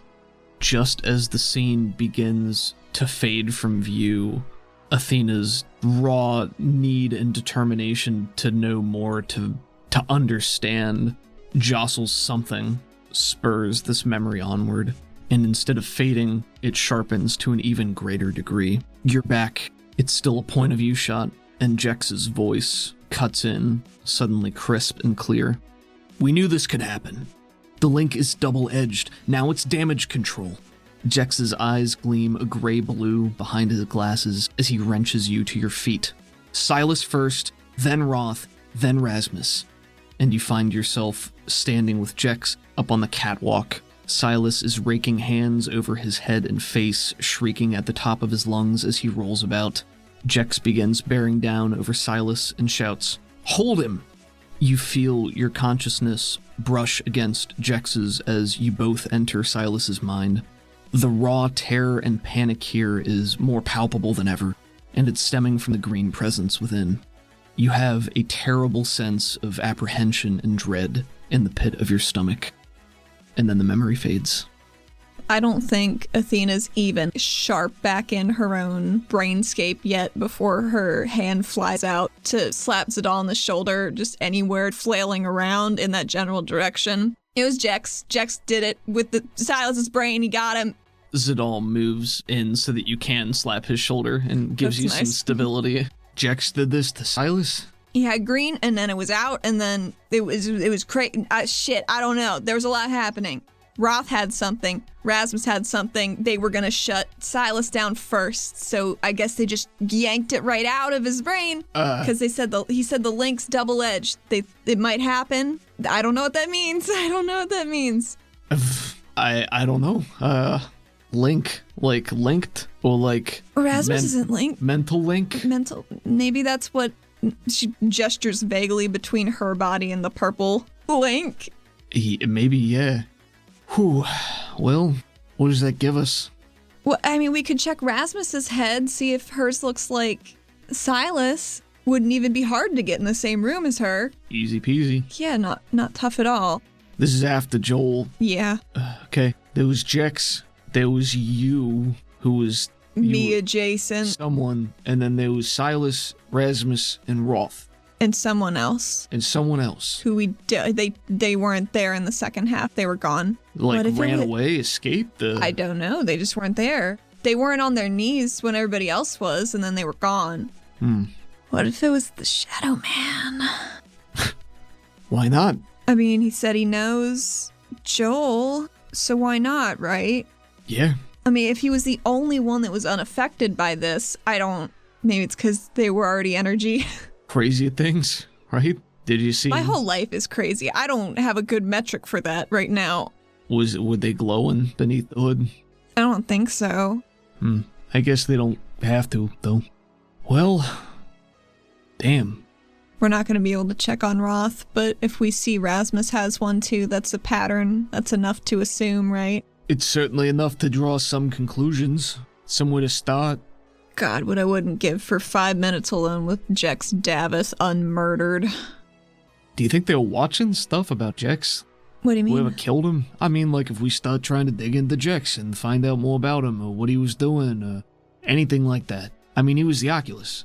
So, I'm sure most of what he did was highly classified anyway. But, I don't know, I'm just trying to think of what we got to go off of. Well, if I start making a loud ruckus, as I'm wont to do, even when I'm trying to be sneakier, someone would show up to shut me up, I bet. Almost assuredly at least one someone. I mean, if Jex is dead, then problem solved, as far as that one particular avenue. Maybe we ought to focus on people who are not as dead. But have less information. Olivier, probably. We should just go get Olivier, right? We got a lot of fingers pointing in her direction. Doesn't have to be the next thing. I mean, we still gotta find Silas. Good to have some sort of confirmation, though. But that's just weird, like, this thing, and he gestures at the purple construct, it's connected to all of that happening. Just like by chance? Were you just there by happenstance? I don't know how to ask you these things. It just stares at you. Jex, she says, with a shrugging shoulder. It turns back into Jex. You know anything else about him? Anything. Stares at you. Jex had to be linked up too, though. I mean, he's a psionic. But no, like, she'd make air quotes, link, like he said. Because whatever went off in that pit, it happened to him too. That could be like what I can do. Points up and taps on your circlet. If somebody in the brain width gets hurt or something, then, you kind of feel it too. It's like a mental backlash. Were they all in Joel's brain? I have no idea. Because I'll tell you what, getting evaporated in a pit of Corey would hurt a fuck ton. That would hurt quite a bit. But that feels familiar to you too, doesn't it? Like from your dreams? Yeah. There's some level of familiarity here. How can we dig into that? What does that mean? I would surely love to tell you anything of use, but I don't know. I'd need maybe another powerful psionic to help me, or to go to the alloy. I could have seen a memory, or there could have been a memory in one of the crystals somewhere. Basic inquisitorial stuff. If we use mind reading, or we use somebody's memories to corroborate a story, we can store that in the husk, for tangible evidence that can be used to review, replay it. Right. Basically anybody who has psionics. You just go through so many of them at some point that it just sort of blends together. Blends together so much you have dreams about them? No, just maybe circumstances. I don't know, Athena. I got nothing. Maybe we could go to Rebexy. Yeah, I mean... If that's something you're comfortable with. I mean, I don't really know her that well, but we could. Based on what your grandma said, she's pretty potent. But we also don't know what she's doing. Yeah. So maybe scratch that. Something's still bothering me, though. Up on the catwalk, we've got eyes, right? At least 2 colors. Purple, green. What else could have been there? I wonder if everybody up on that catwalk killed Jex together. Maybe, I mean... We know it was a bunch of people. Were people sent to oversee whatever was happening? They're all wearing the same getup, so there's definitely a level of togetherness, formality, or... I mean, Jex, by all accounts, was not a very... Likeable fella. I was gonna say popular man, but yeah, everybody seems to respect him, but not like him, maybe? I don't really know what to think about him anymore. I mean, we still don't know why they did this, or what the whole point was. But he got murdered for it. Jex looked nervous. I don't know that he was a nervous man outwardly. Roth thought he was a bit of a prick. Maybe that's why he murdered him. Alright, basic motivations for conspiratorial murder is they know something that you don't want to get out. You're trying to narrow the pool of people who could leak something. Revenge. They did something you didn't agree with if they broke rules. They betrayed you if you had reason to believe they would betray you. Paranoia. Crime of passion. She starts waving her hand. Like, Yeah. I got something. Okay, what do you got? So Hallery, she said that people knew about all the spectrum stuff, all the eyes, but it was mainly just leadership. So what if Jex was gonna tell people about it? And the catwalk just decided, no, we're not gonna do that. If he's a powerful psionic, it wouldn't be that hard to leak information like that to the general public. I don't know the guy. Roth said he looked for him on the surface. He looked for Joel and Jex. He went up to try and find him. I mean, was he telling the truth? Did you believe him? At the time, I just woke up from being exploded. I'm just asking. So that means that either Roth is, he's got his cover story straight, or he really did. And if he really did, why would he go looking for Joel? So he knows he's had his memories messed with, and that's why he made that neat little hat, little brain hat. Which that either means that Joel maybe isn't dead for whatever reason, or that he didn't know that Joel was dead. We know that Roth has got a brain blocker, like you. It's pretty recent. Silas was pretty pissed about it. Wonder why. So Silas, when you guys are talking about Silas, Purple Joel becomes Purple Silas. So what do we know about Silas now? Besides him being a huge piece of shit? I ain't gonna argue with you on that one, given what we know. If he was involved in that, then, I mean, you already basically thought that, because you went rooting around in his place. I sure did. So if Silas and Roth were both up on the catwalk, and they're still at odds now, in some way... This might have not even been Olivier, now that I'm thinking about it. It could have been whoever bequeathed Purple to Olivier, and she does an up and down with her arm towards the Purple Silas. I mean, I guess that's true. It's gotta be the Zadars, right? It's all stemming from AleraCorp and AleraCorp agents. And if it's in my grandpa's brain, there's no real reason for it to be there unless it's like Zaxby's his handler to make sure he's doing the shit he should be doing. That's how she knows who I am. Because I told him. Because you told who? My grandpa. That was a bad call. If they're working together and you told your grandpa that, then nuts. If they're either getting it from him or taking it from him, then sure, that could happen. When you bring up your grandfather, it becomes Purple Darius, staring impassively down at you. Another quick series of images of the past with your grandfather. There are a couple of him up on a podium talking, and some of him meeting with her from a very low point of view because she's in the spectators, so she's shorter, looking at homework on a table, and then up at him and Cressida in their apartment like she was left there for some reason. Her feelings are very confused about her grandfather due to what she's learned recently, because she never thought he was cold or anything. She knew that a lot of why she didn't see her grandparents was because of her dad's feelings about that whole situation. But she doesn't really know him as a person, aside from the fact that he's single-handedly shielding the city from an AlariCorp attack at any given point. Mm-hmm. A lot of respect and some pride, but also very deep sadness about it. Because it seems like she's coming from a line of people that, shit, that's why she thinks she has to do everything on her own. It's her genetics. I like that observation, and you can take a penny for it. You get battered by another barrage of images of your grandfather Darius. It is imperative that you assist in keeping the peace. Yes, you should stay away from me, it seems. Everything I touch turns to ruin. Do you trust me, dear? Do you believe that I would do such a thing if it wasn't what must be done for the sake of us all? Look at what's happened to you. Please don't push this. Has your family not suffered enough? I didn't believe they could do it, but they said they could, and they did. All those lives, you, my family, could do it again. I'm so sorry, dear. I failed everyone. Alas, he's the one calling the shots. Because they could kill us all. You understand? They could kill all of us. Wake up, stop being a child. I can help make sure that no one else gets hurt along the way. Stay away from the mines. Your mother's suffered enough. They damaged the main crystal. And I can't investigate because they'll know. Stay away. Stay far away. As long as we're useful. As long as they need us. What do you mean your brain is blue? How did this happen? What does this mean? I can't speak to anyone about Who else knows about this? You're wrong. Thank you for saving me. Silas is the only one who knows about this.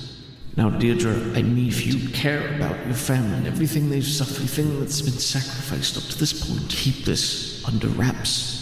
You cannot tell anyone. Stay away from the mines. Promise me. And as his voice fades away, the scene has transitioned again in your actual mindscape, and you find yourself standing in front of the mines where you were at the memorial with your mother weeks back. There are no people here. It's just a blank space. The further off that you would be able to normally see in the distance, it gets fuzzier and fuzzier, so it's more focused on the immediate area. The draw distance is not very good. Yeah, bad draw distance, exactly. The rendering. Woo! Purple Darius is standing next to the monument looking at you, and then it turns from you to look towards the mine entrance. Do you want to go in? You get a positive. Okay. Pretty eager, yes. Athena closes her eyes for a second, and when she opens them, there's a little bouquet of flowers in her hands that she just quietly leaves at the memorial wall and then starts walking towards the mines. When you do that, Purple Darius is watching you and then looks up to the wall, and where you had previously found the names of your maternal grandparents, Hilda and Frank Calris, they glow purple as you do that. You move towards the mines. Zadal is following you, and Purple Darius is following alongside as well, still just eyes focused on you. You've been here before, right? Yeah, she went there for spectator training. Okay, what does it look like? The roof, there aren't hard angles here. It's just polished to a shine from how many people are in it until you get deeper and deeper in and it gets more craggy as you go. Makes sense. But she's heading right for the main crystal chamber, watching the color of the veins of Corey through the walls as she goes to see if there's any flickering that seems weird. There are veins of Corey crystals in most of the walls of Caldonix. Oh yeah, absolutely, and they're multicolored, so Yeah. I think as you're going through this way, it's all different colors. Blues and greens and yellows and reds and oranges and pinks, yada yada. We haven't really talked about the main crystal chamber up to this point. I always imagined it was a corkscrew of paths down and up around like a big crystal. Yeah, absolutely. An enormous crystal, 50 to 100 meters tall. I mean, it powers the city. They And- have to drain it every day. When was the last time you were here? She's been there since she's been a regulator, not since she's been back. Right. 8-9 years, maybe. You come in this room, spiraling, corkscrewing walkways, catwalks, all around the crystal and into little, almost like an ant tunnel, like a colony. There are just doorways poking out, stairways that lead closer to the crystal, walkways so that you can stand closer to it so the siphons can do their job, carts full of crystal husks so that they can recharge from the main crystal itself. But the biggest thing you notice when you come in here is the color of the main crystal. What is it? Which is that same pink, purple, magenta that you have seen in the past. Like what was in her grandpa's brain? Yes. She gestures wildly towards the crystal. Have you seen this? Is it always like this? To who? Does it all, probably, because she doesn't think she's going to get much out of Purple Darius right now. Yeah, Purple Darius does not respond. Even gives you a negative feeling if you address it that way. Zadal says, I never been to the mines directly. All I know is what I got with my schooling, if you want to call it that. I mean, isn't that what it's called? Sort of. I mean, we don't really, it's more like an upload, we process it because we can transfer data that way. God, that's gotta be handy. Oh, it is. Real handy. Yeah, I mean, you could get one if you wanted. It's an uplink. You're right. Why haven't I done that? I'd be so much smarter. I mean, it doesn't Maybe. Probably not. There's augmentations that can make you smarter, help your brain process more, expand that sort of thing, but this is more immediate uplink to information so you can transfer data faster. Ours is a little bit different because we're literally artificial but sentient beings who can use the power of our body's supercomputer to process and understand that information. I mean, with an interface, you'd probably do pretty well. But. That's neither here nor there right now. I'll think about it. So as it always like this? I don't really know. I mean, was it like this when you were here last time? I mean, it used to be blue, but this is the color in my grandpa's brain. Is that actually the color it is, then? Like, have you been back since that time? No, he told me to stay out, or the city will explode. Which is... telling the truth? I mean, I'm a huge liar. My grandma's a huge liar. Why wouldn't he be too? Why else would he not want you to go into the mines, though? To obviously, protect if he protect you, if he's hiding something, I don't know what it would be, though. He made it sound like I'm a trigger or something. He asked me very specifically when I told him that I had a little bit of purple in me, who knew about it, and I said only Silas. Seems fine to throw a missing guy under the bus. What can they do, kidnap him again? No kidding. Might have been easier if they did. So he doesn't know that all your friends know? No. Okay. Nope.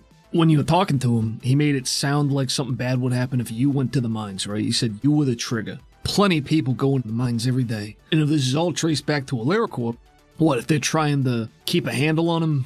What do you think? Maybe somebody knows what I've been getting up to. Maybe I know something that would help me piece some things together. Maybe it's in the mines. You don't think Silas is there, do you? In the mines? I mean...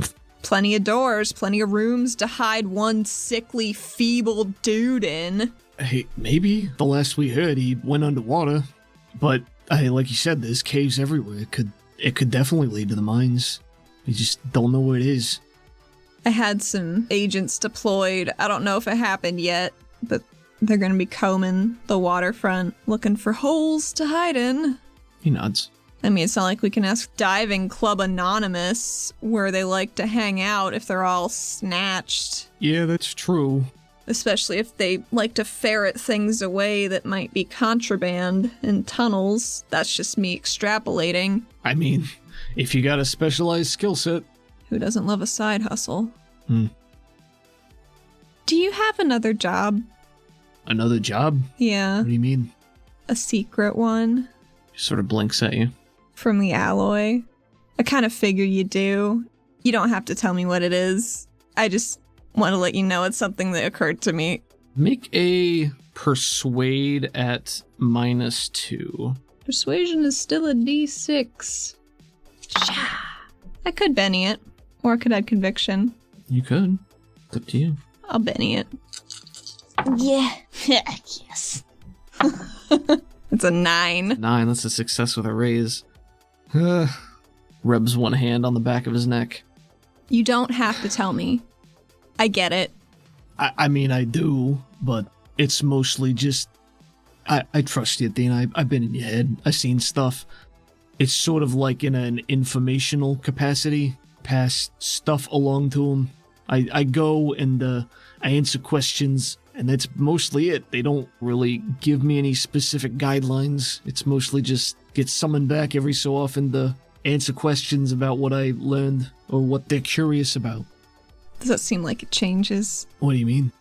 When I was talking to Anji about her job, she said that something changed and she didn't notice it until someone pointed it out. I don't really have a good beat on that.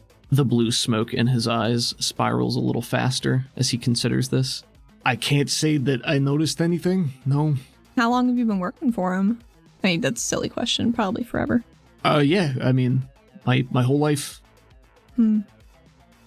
Strictly speaking, not every arrow has specific assignments, but I feel like most probably do to some extent. I don't know.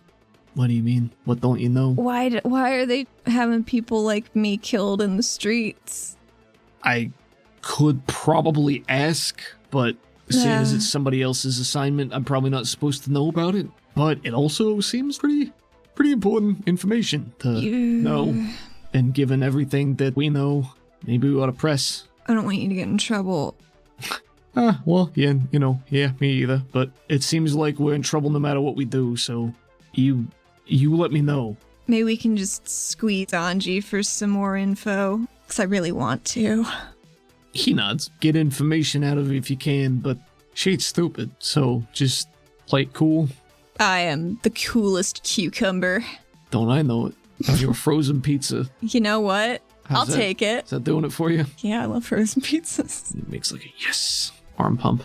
This whole time, the energy in the crystal, the enormous towering crystal, is this spiraling pink-purple, casting shades of pink-purple on the cavern walls, everything, everywhere. We get a very far-away shot of these tiny little figures standing at the base. It's not a shaped crystal. It doesn't look perfect. It's just this jagged mass spearing up through the cavern with all these catwalks haphazardly constructed around it. And I say haphazard to represent more the visual nature, but it's thought out. Yeah, like it's thought out, it's safe. It's not clean looking.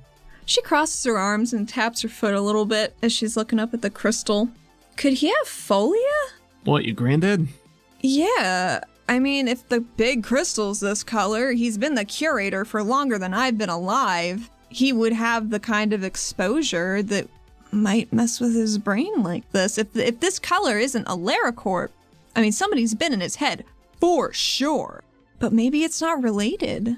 I assume being the curator, you'd have regular medical examinations, but I don't know. But again, it's people greasing palms, not paying attention, getting bribed, getting threatened, playing with their minds. Who knows? And anything's possible. Foley's, it's kind of a form of, I don't know, I don't want to say dementia, although I guess you could call it that. It has different effects. Some people get more hostile, like it damages the brain. Some people get paranoid. Some people forget things.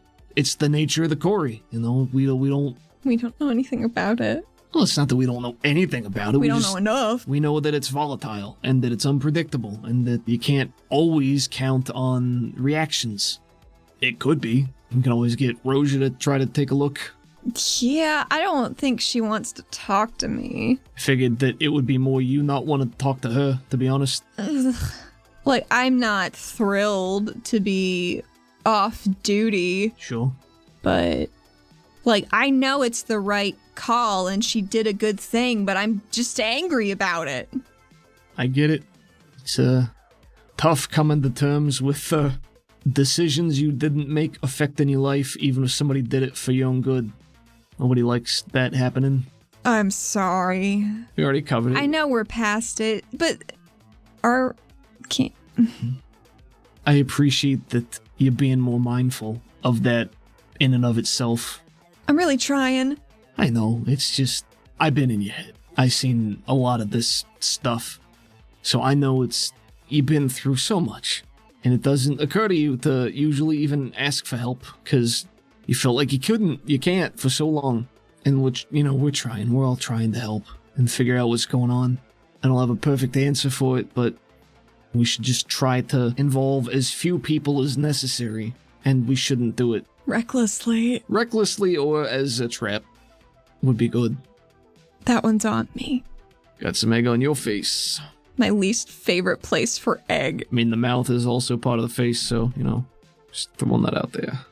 Purple Darius has been standing passively by the crystal, watching you guys.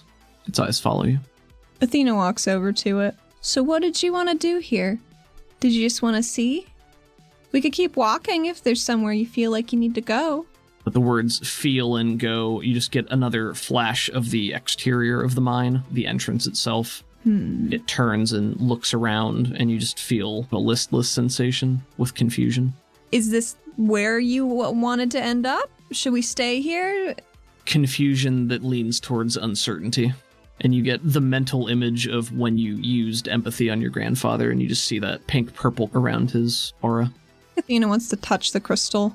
You reach out and put your hand on it. Have you ever done this in real life? I don't think they let spectators That's kind of what I do figured. the big crystal. So I think this comes down to, what does Athena expect to happen? She's just hoping to glean purpose.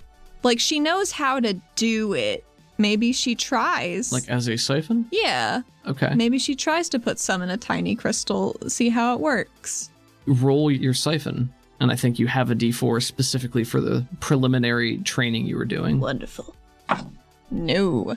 You imagine that there's this roiling tide of energy just on the other side of the crystal. You try to coax some of it out, but the weight of it is far too great to control, and it's almost overwhelming to you until you shut down the connection. She definitely staggers back a couple steps. Oh, you okay? Yeah, I don't know what I expected. I mean, my brain makes a big crystal, you think touch it, right? Sure, why not? I mean, your brain made the big crystal because this is where you came and you've been here before. Has that thing been here before? Have you? She says, turning to Purple Grandpa. Gives you a little confusion, leaning towards like a no.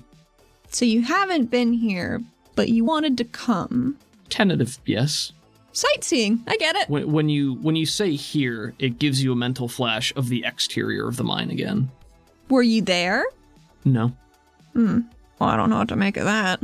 It gives you the exterior of the mine, and then overlaid on that, you see these spiraling trails of purple energy going towards the mine. And then you see a flash of purple Darius standing by the entrance to the mine, and then walking in through the dark tunnel. Did my grandpa do that? Do what? Did he set it off? The mine collapse? Yeah. Why would he? If he has been tampered with, who better to have access? Who better to not be questioned? It's a hell of a lot of blackmail for one man. It's true. It's way easier than sneaking in sleeper agents. Even if he is a psionic, doesn't seem to matter all the time. Not all the time, but, stronger a psionic, the harder it is to mess with them. Unless you catch them off guard, or they're tired or hurt or something like that.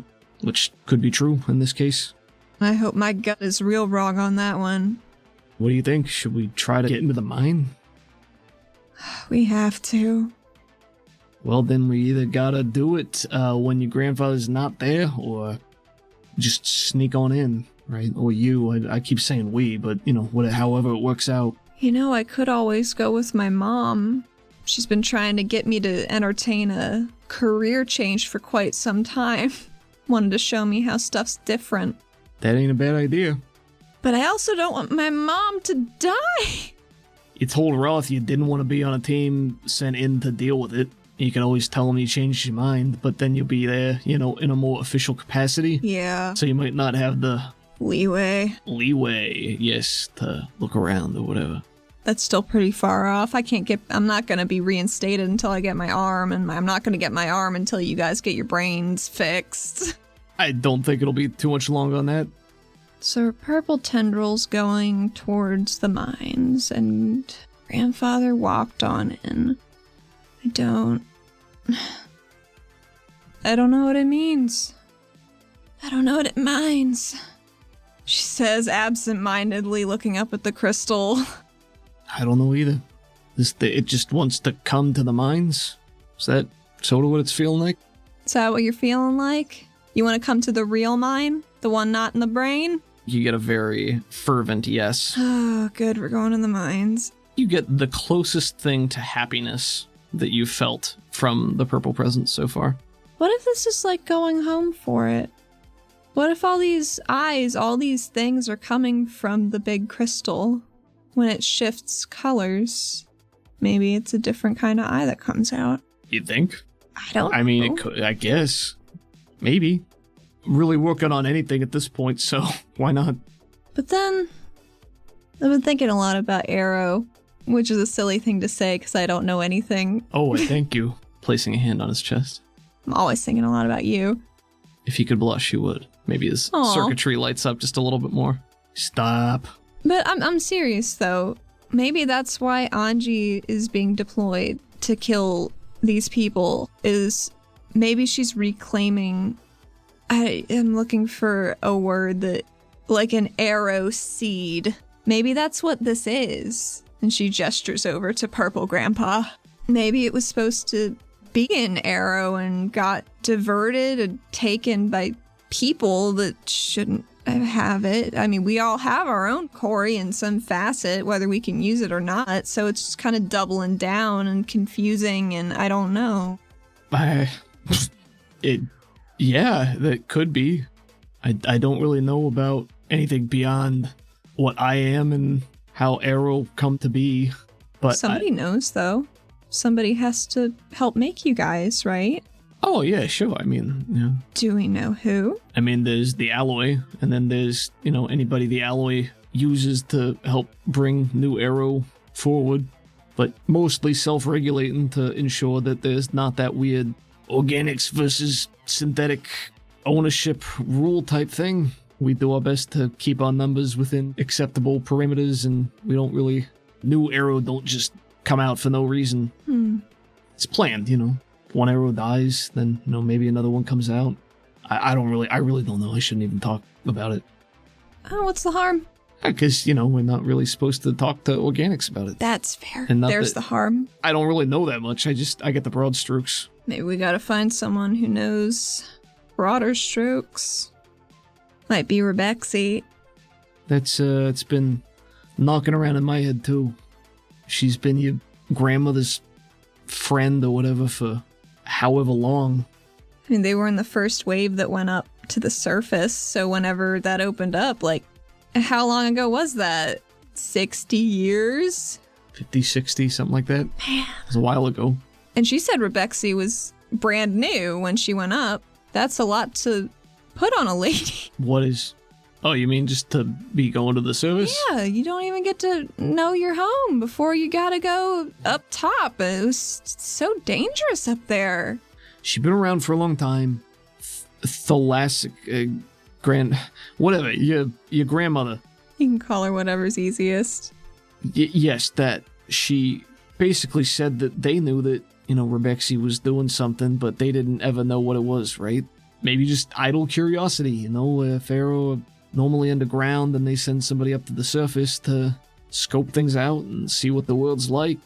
That would make sense to me, to just see what else is out there. It must have been really hard for them to have a continuous supply of Corey for her, though. It's so dangerous. She would have had to have a way to bring it or find it. Be real scary. It's weird being named after somebody and being very vocal about not enjoying that part of your name. Yeah, well, oops. Eh. I think we gotta try to get something out of Rebexy. I think we gotta take a look in the mines. I think we gotta still find Silas. We got Suzette Olivier bumping around somewhere. I We have got thought Shadow about Man. her. Oh, we've got Shadow Man. There's a lot to do. What are you thinking? We extort her, she says with extended palms. Suzette Olivier? Yeah. Okay, how? With what? Maybe I'm using the word extort incorrectly. We have her sister. We don't know where she is, but we have her. She has no family left, because they've all been killed by either Tuca or me, or stolen by me, and she gestures at Purple Grandpa once again. I don't know if this counts. This time it turns into Benicia. She waved. You wave it. It doesn't do anything. But this lady is probably exceedingly feral and broken, because she's lost everything within months. Maybe she's not a person that cares terribly much about her family. I don't know. I did just get a vision of her choking out Benicia. Silas knows where Benicia is, so wouldn't it be in Suzette's best interest to help us find him as expediently as possible? Do you plan on giving her Benicia, provided we do find her? Yes? He nods, a little surprised, but... We have a lot of important bits in this purple right here that we do not need Benicia for.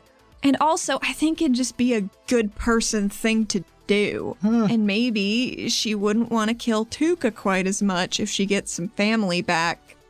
Listen, it's an option. It could definitely be worth trying. We just don't really know anything about her, aside from sending hit squads to kill Tuca. She sounded mean. You just called her feral like 20 seconds ago. I don't think she's gonna be, like, cool with it, but maybe she can explain a little bit more about what's going on with me. Happy that it doesn't seem like it's the death sentence I had previously assumed it was. And she smiles very big at Purple Benicia. It is. This is the first time you make a point to smile. Purple Benicia's face splits into a weirdly lopsided, smile-esque expression that perhaps looks more disconcerting because it's not right. Right. You're just like, oh, there you go. Oh, that is very It's off-putting. really good. I'm proud of you. What are Athena's true emotions at this moment? A little disconcerted, but actually having some expression reflected is like cool beans. This is what she was trying for. So I think she's pretty jazzed. Disconcerted, but jazzed. Athena walks over to the purple and extends a hand to its shoulder and says, "Thank you for being here." It turns to look at you, and this time it gives you a small, jerky head motion, slow but deliberate motion. Who knows what it means? Who knows? She taps her finger on her chin, thinking, I'm gonna give you a name, just so I don't have to shout purple every time want to hang out, you know? Is that cool with you? Stares back with no indication of anything. She pats her own shoulders like Athena, waiting for any sign of any flicker. Maybe a little motion, but nothing major so far. She claps Zadal's shoulders very firmly. Zadal! He just sort of looks up at you. I don't know what I'm doing. I didn't say you were doing anything wrong. I just want to have a better name for it. Such as... I mean, like, is Vi too on the nose? It's purple. It's not my name. I mean, that makes sense to me. Sure, Vi. Why It's cute. not, right? It's nebulous. It also means try hard. Does it? Vi, if you vie for something. Oh, that's true. I was thinking of VI, like a... Oh, I know, I got that. I She was just- waves her hand in the air, It's a like sound. she's thinking. Sure. To vie. I guess it vies. Vies to go to the mines, vies to choke me sometimes. It's got a lot of common sense. What? You know, like it's very wise. God damn it. I don't know if that's applicable in our setting based on language. Sounds good. It's a good name. She then claps the purple shoulders that are slightly squishy, probably. Maybe it's more like the barest resistance, right? Like if surface tension? Sort of like you push through, maybe a little bit more than that, like Like it electric, wiggles down a like little bit. electric surface Oh, tension. weird. Yeah, so if your hand goes through it, it feels really weird, but She tries to tap its shoulders very calmly to mirror what she's been doing. sure. Athena's a doll. Vi. Okay, I would like for you to make me a spirit roll. Spirit roll, you say? Yes. And based on your levels of interaction and complexity of what you're doing, I'm not going to apply any modifiers here. Okay. Hey, it blew up! Hey, Oh my god!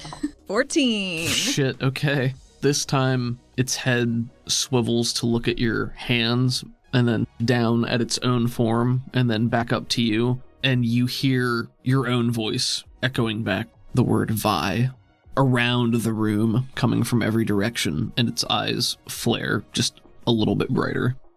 And then back to normal. Athena smiles. Hey, that's progress! That's good! Gives you another approximation of a weird mirror of your expression. She wiggles a finger at it with a smile. They're getting somewhere. Her and her new pal. Yup. Yep. We'll be back sometime. Don't get up to too much trouble. Vi takes one large step back and begins to tumble down, disappears down the incinerator. Her throat is instantly dry, having fucking flashbacks. Sure. Puts her hand up to her head. Oh, bye, Vi. See ya. That is probably the worst exit Oh, that it could have done. that's a tough goodbye. Yeah. Oh, boy. Let's get you something to eat. Yeah, let's do that. Real quick, though. What's your favorite color? I sort of got a blue motif going. It's a good color. Grays and blacks go well with that. Was that your favorite color? Would you think I was self-indulgent if I told you it was? Not at all. Then yes. Gotcha. What's the last book you read?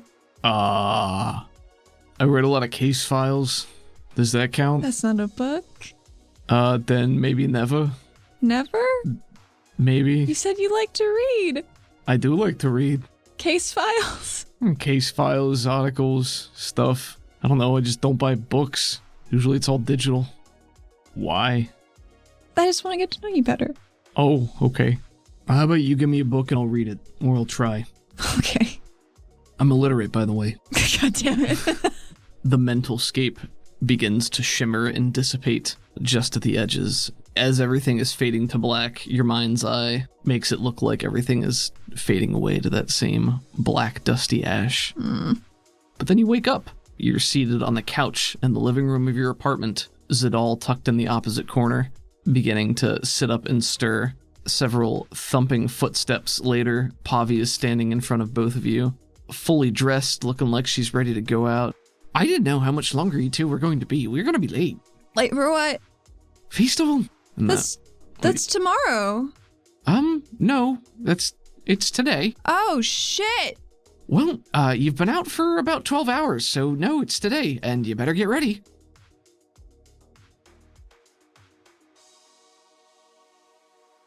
Hey, everybody. Well, howdy. Thanks for listening this week, guys. For music, Crockett and Waveshaper. You can find Crockett at crockett.bandcamp.com and on Twitter at Crockett80s. Beautiful. What about Waveshaper? Waveshaper you can find on Twitter at Waveshaper_SWE and at Waveshaper1.bandcamp.com. Do you know who makes the system? Margaret, maybe? No, it's not. It's the nickname for Margaret. Peggy. Peggy. There you go. It's the Pinnacle Entertainment Group. You can find them and their fantastic products online at peginc.com. You can find us on Patreon at patreon.com/RPG for you and me. And thank you to all of our patrons supporting us, but one patron in particular. Michael? Is it Michael? It is Michael. Thank you, Michael. Always. Every week, every other week, every month. Thank you. Every day. Every day. Even. Thanks. Thanks, bud. We've had some exposition-heavy episodes the last episode or two here. But now we're going to Feastival, baby. Feastival next episode. Cook-off, what? It's been marinating. It's been cooking in a pot on the stove for the last season and a half. Simmering, yes. So this is what it all boils down to. I just hope Gooper's there. Times are hard all around, guys, and we just hope that you're all staying safe and healthy and happy and doing your best. We love you. We love you. An overhead shot, spiraling high above the city of Caldonix, swirls down to focus in on one apartment building in particular, sitting next to one of the canals running like veins through the city. Whose is it? Athena's. Oh. It is the apartment building of Athena Sideris. And Sekapavi. Because she is standing on the deck right now. They both are, in fact. What is Athena doing? Athena's helping Pavi make that deck expansion they always wanted. Holding up a second level or maybe a roof they haven't decided yet. They can do that later. She is painstakingly managing a large sheet of metal, hoping Pavi can weld it into place really fucking fast. Pavi has a large toolbox open off to one side, stuffed with little bits and pieces. Power drill, saw, other items. She's got a welder out, a blowtorch, a safety mask for light protection, and thick, heavy-duty, not very dexterous gloves on her hands. And they're like the snowman gloves, right? Yeah. You know what I mean? Yeah, absolutely. And she says from behind her mask, "Close your eyes, don't look at it." At the flame?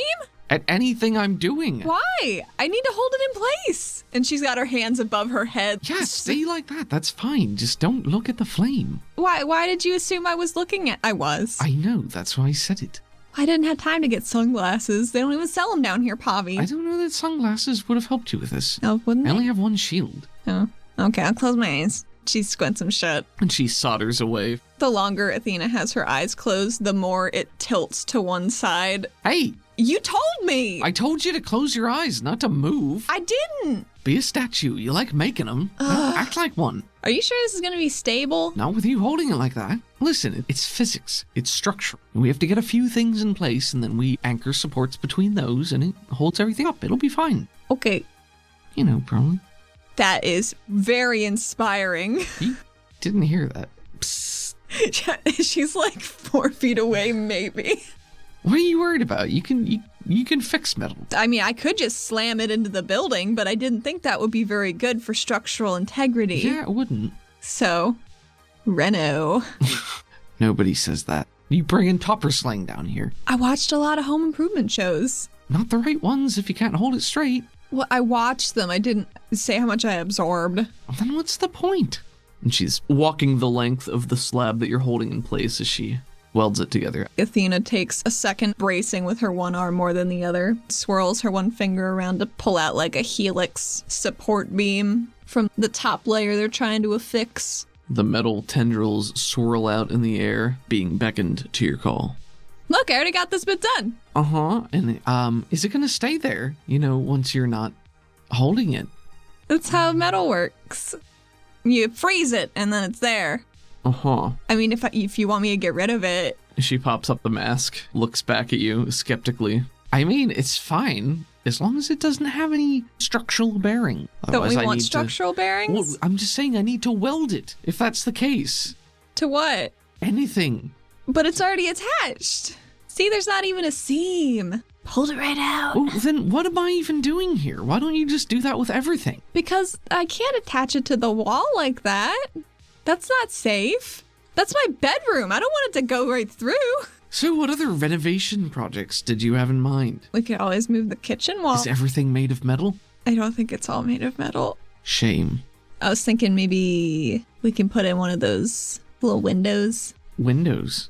Yeah. Like inside? Yeah. Like a window from the kitchen to the living room? Well, we already have one of those. That's what I was confused about. No, I meant like in the wall. Oh, like yeah. out to the street.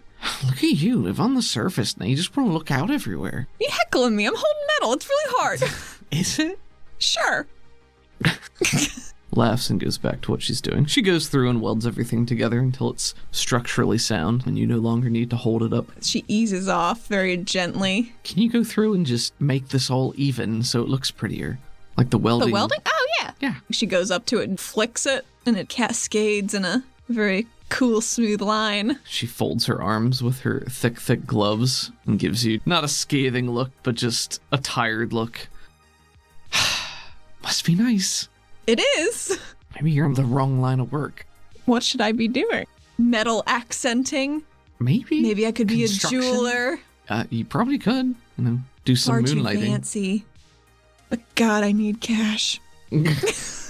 Maybe we can add a dumbwaiter or something so that my dad can just send meat up in a chute. That would be amazing. We should definitely do that. Very specific, but... Well, I mean, the storeroom's, like, right there, and she stomps inside and, like, stamps her foot on the living room floor. It's there, so all we'd have to do is just make a shaft up, right? Sort of what I figured.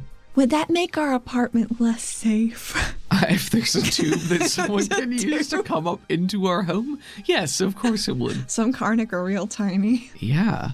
Some people can also just walk through walls. I know a couple. If someone's trying to get in, there are... But how would they know about the meat chute? Can we please agree that we will no longer refer to this as a meat chute? I can't promise. I can't. You want me to pop this baby in the floor right now? No. Cracks her knuckles regardless. If you don't stop me, I have so much raw power now. I already tried to stop. I'm trying to stop you now. Throws a blanket on you. Oh no, my only weakness. Cotton fiber blends. Comfort. Material comfort is your only weakness. She teleports out from under the blanket. So, like, the blanket just falls to the ground. But where'd she go? Where does she go? She goes up to the banister by her door, so she's just peeking over.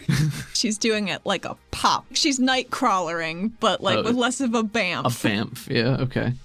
Pavi has a grin and has her arms folded as she's watching the blanket slowly float to the ground, and then it reaches the ground and very clearly has no Athena under it, and she starts to look around wildly with a scowl on her face. She definitely does look up. She's crouched down and has her hands around her mouth like, you vanquished me.